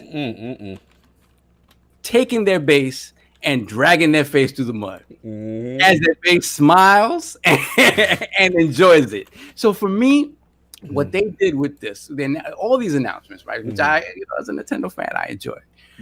They basically took a page out of Walt Disney's handbook and basically created the Nintendo Vault. The Nintendo Vault. Get it before it's gone forever. Yes. So let's clarify real quick. Let's frame it. So Nintendo is releasing a limited time package. Super Mario 3D All-Stars arrives on September 18th for $60, but it'll only be available until approximately March 31st of 2021. Stick them up. Presumably, the game will be released in both physical and digital editions, but it seems they don't intend on keeping the digital version available indefinitely. So the rumor, like you say, Saul, is that they're reserving the right to make more money on these games at a later date. Right. Get it before it's gone, because at some point in the near future, we're going to separate them out and sell them to you individually. Thank you. That's what we're going to do. Got anybody who's my age knows that you watch commercials back in the day where they would be like, get Bambi now before it's gone forever. Better purchase Bambi again for the 10th time because this time it's gone forever. You know? And we're gonna put it back in the vault. And so the thing is, they literally use that verbiage. They said it'd be gone forever. The only time any Disney property's ever been gone forever is like Song of the South. And I think we all agree the Song of the South needs to be in the bushes forever. Like beyond that, it's just marketing, right? To get people to buy a repackage of these things. And look, I'm gonna be the first one to say I frauded and went out and purchased 2 copies. Shout out to Benny the D frauding. Shout out. Yeah. I got 3. Oh my God! So we are capitulating. We are bad. Look, man. It's like I said when Lord Ryan McCaffrey is on here. I can criticize and be respectful. So wow, King. I'm gonna criticize King myself to GameStop and pick up 3 copies. Where's King's fraud alert? Because I know it's coming. Here we go. Put the phone on, King. Listen, y'all gonna act like we don't know these dudes for who they are. Like they are who we thought they were. Like, y'all thought it was something new. You thought, okay, they're gonna put 3 Mario games in one package, and they ain't gonna stick you up in some form of fashion. Like he was like, oh, today Nintendo is doing something great for the community. They always do something great and just turn around and say and right in the back. So as you reaching for it, they was poking you right in the back. They told you, get it now or forever hold your peace. Just like that. And then next year, soon as it's out, soon as they cut production, soon as they cut the internet on it and like, no, you cannot buy it no more here. Or and soon as they stop production, you can't get it no more here. And dudes on eBay going buck bananas. They're gonna put a virtual console out with all those games individually. This is the thing, right? Like, honestly, real talk. We talk about all these like anti-consumer practices, Activision, and they are the bar none worst. They are the epitome, and we smile and take it. Yep, because it's good on Nintendo. It's what we love. It's wholesome. You know the semester part is I gotta buy this game. The kids. The best part about it is I love every last one of those games. Exactly. The thing when it comes down to is, I say it all the time, and so does Lord BG. It's easy to boycott something you don't care about. Oh, that's facts. That's a fact. And for some people don't like Mario, they do the same stuff they doing now to Zelda. They gonna be right. Oh, factual. You gonna like the poll? And I'm buying both because it's just like at the end of the day, I don't agree with this because I think this is gonna get worse. Because in 3 years, when Nintendo's doing this to everything, and you can look back on ILP on episode. Which one we on? 174. 174 be like, I didn't contribute to this, and I'm gonna look you right in the eye and say, you damn right. It's a test run. This is a test run to see if you fools are gonna fall for this joint again. And all of us goofies is gonna be like, here you go, Nintendo, here's the money. And then they're gonna say, yo, you want that 3 Zelda pack? 3 Zelda pack? Here you go. And then they're gonna say it's out of the store in 3 weeks. They're gonna put Wind Waker, Majora's Mask, Skyward Sword, and Twilight Princess in a 4-pack. And people are gonna be like, facts. So how long do we have to get this? 2 months stick up. Get it now. Get it hot. You know what I think they're gonna do? They're gonna start re-releasing these old games because they want it's not enough to short print anymore. Like now they don't want to just have very few copies out there. Now they just go stop making the copies. They are the kings of the artificial. You know how thing, yeah. You know how when something happens in Destiny, okay, you got a certain amount of time to get it. If I don't get it this time, it's hard to tell the next time this event's going to be out, so I'm gonna have to wait a whole year. They doing this. They're like, man, Mario, March, they gonna do it for 6 months after that? Yeah, I gotta get down there right now. They got emboldened by EA when EA told you can do the upgrade on Madden, but in March, you're done. I don't know what's happening in March. Yeah, that's smart delivery. But in March, something's going on in March. March is your last chance. You get it. What's hilarious? If Mark shows up and nothing happens. That'd be funny. Well, let's see. Soft, get that super chat that I get my ball. Yeah, we got Erodimus with the $5 super chat. The Big N found another way to fraud their way into stealing money from their cult. Yes, they did. They did. That's a fact. Then we got Smitty Smith with the $2 super chat. Nintendo, we got an offer you can't refuse. Dizzy, Nintendo's the real members only jacket wearing company. It's not anti-consumer. It's more get in line before the club closes. VIP clubs. Who did that for you? You know how extra they are. They're like, yo, we're gonna give you a time limit to buy this. We're gonna put 3 of these games. And guess what? we ain't doing nothing to No, it. no, we ain't even remaster. It's straight port at the laziest level. There's no widescreen support. Let me go in, man, because this joint right here, look, Switch Gang, you know I've been riding, but this right here, man, yo, then on time, why is it limited? Why is the digital limited? What's happening with the digital that you gotta remove it off the store?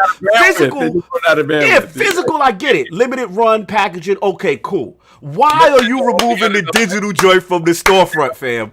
We got enough bandwidth to last for 6 months. Like that's the artificial. Listen, shout out to Jess Gordon, Windows Central, Xbox Tool. He got the tweet of the year. He says Microsoft will up-res and upgrade your old games for free with our backward compatibility tech. Shout out to Bill Stillwell in there. He was part of that. Nintendo will sell you your old games back to you at full price. And by the way, you have to buy them by an arbitrary date because we want to manufacture a psychological sense of urgency. It's so true. It is so true. I just sit there and I'm like, yo, they get away with it. Now, what's funny is Activision vilified, EA vilified. Every company that does this gets the smoke. Nintendo, yo, I put this in a Nintendo forum.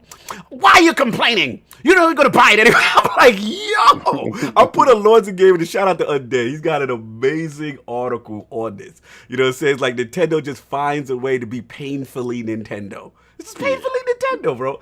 Unbelievable. And then the last point, and nobody I don't see talking about it, is fam, what's up with Super Mario All-Stars 2? Why is that not part of this? What's going on? Like, why are we acting Galaxy like 2? Yeah, like why are we not acting like that? And apparently it's rumored of them. Like, yeah, apparently it's rumored that was supposed to be out. That was originally going to be part of this package up until 8 months ago, and then they cut it.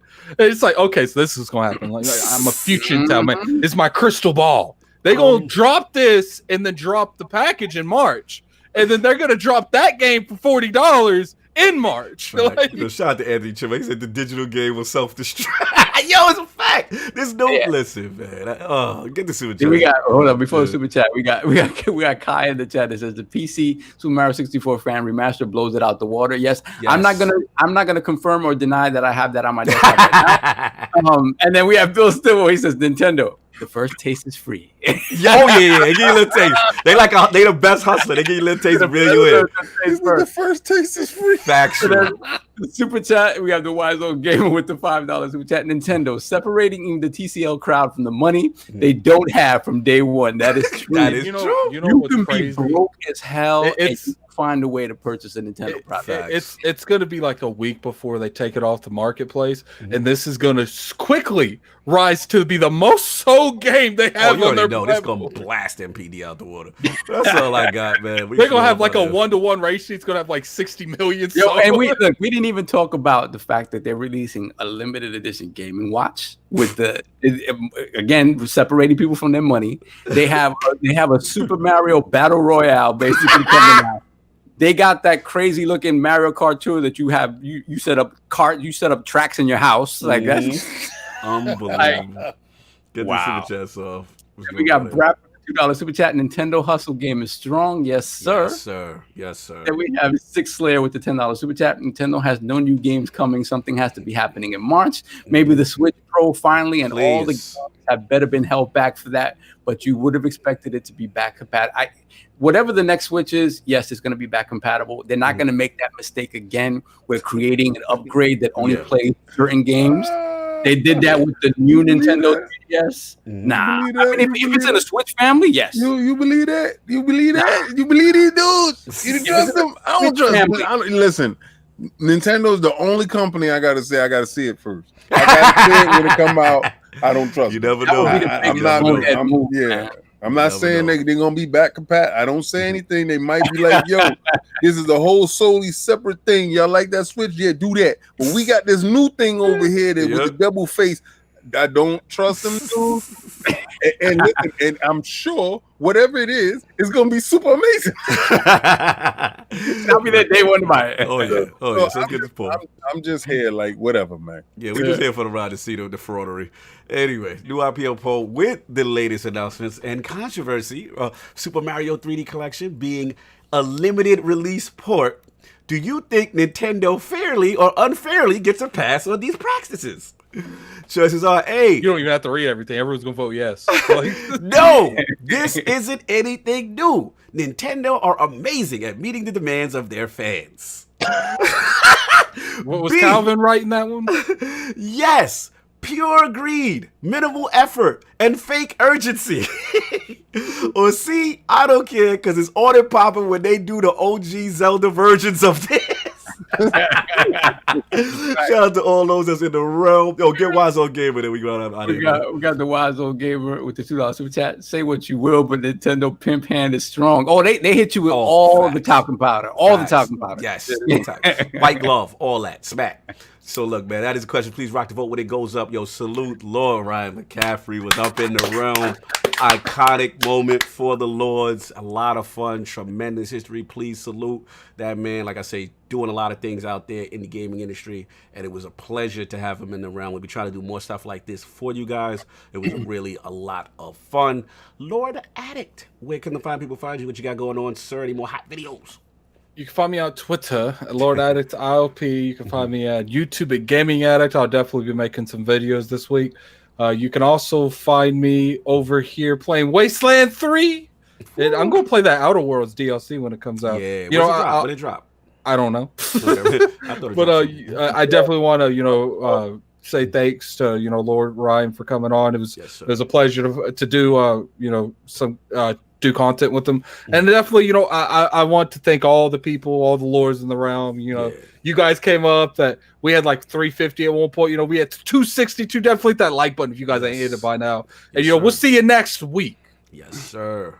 Lord Sov, where can the fine people find you? What you got going on, sir? Yeah, first of all, man, big shout out to Ryan for coming on. That was definitely a bucket list moment to have Ryan McCaffrey on ILP.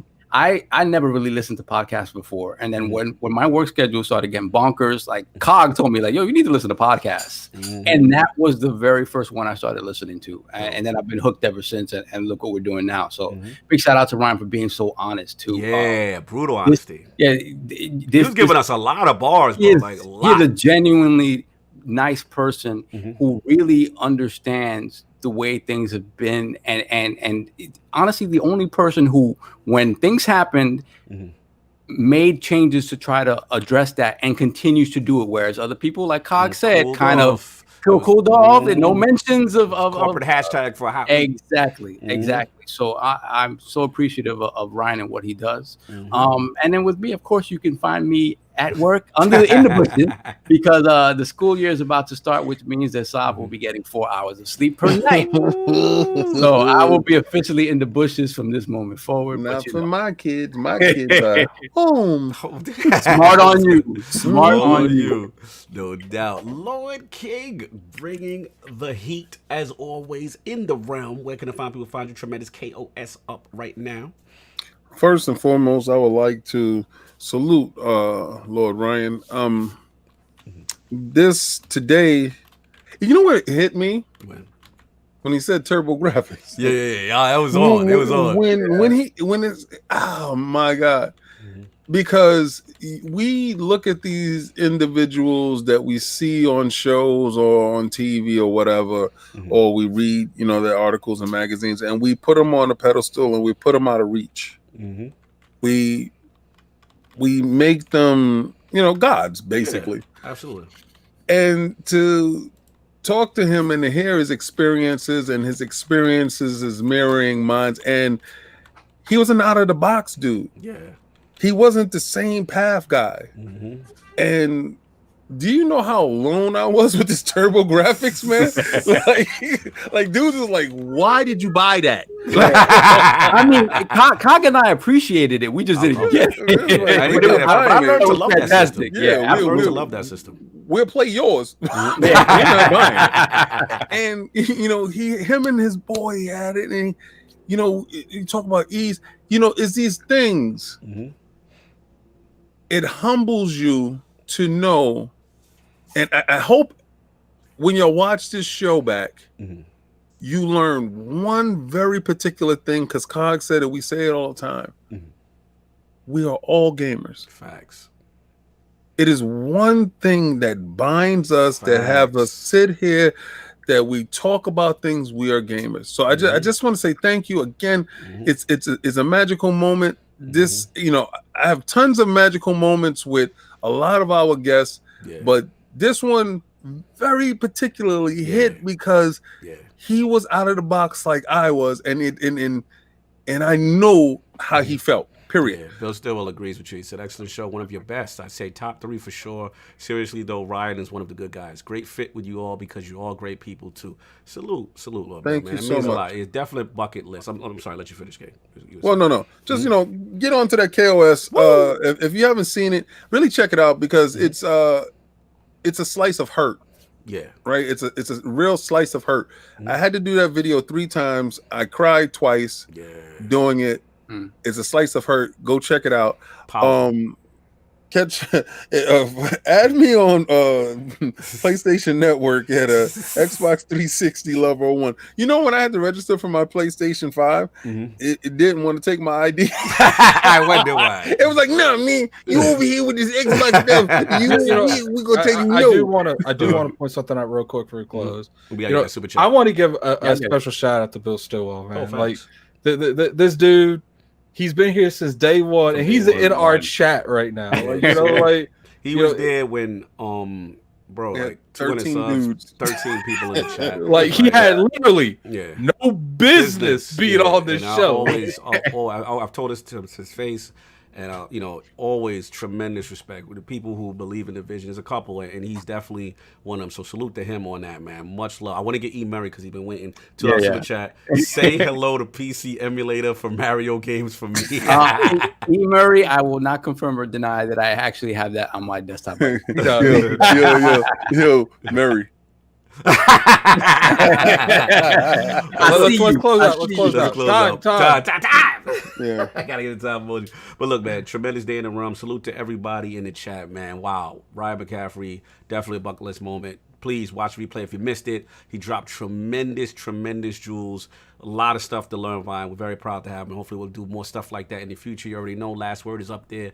Catch that. Also, subscribe of the month, LordsofGaming.net. Jared, you're the first winner of this. You know what I'm saying? Congratulations, what we're doing. Open Critic, all the greatness. Please hit that. LordsofGaming.net, man. Opinion pieces, articles, reviews. Check us out, man. It really means a lot to us to see this, our little fledgling thing, grow into something special. And great people, all backgrounds, all worlds, Croatia, women, female, everything. We got it all, man. We the melting pot at LordsofGaming.net. So I'm super proud of that.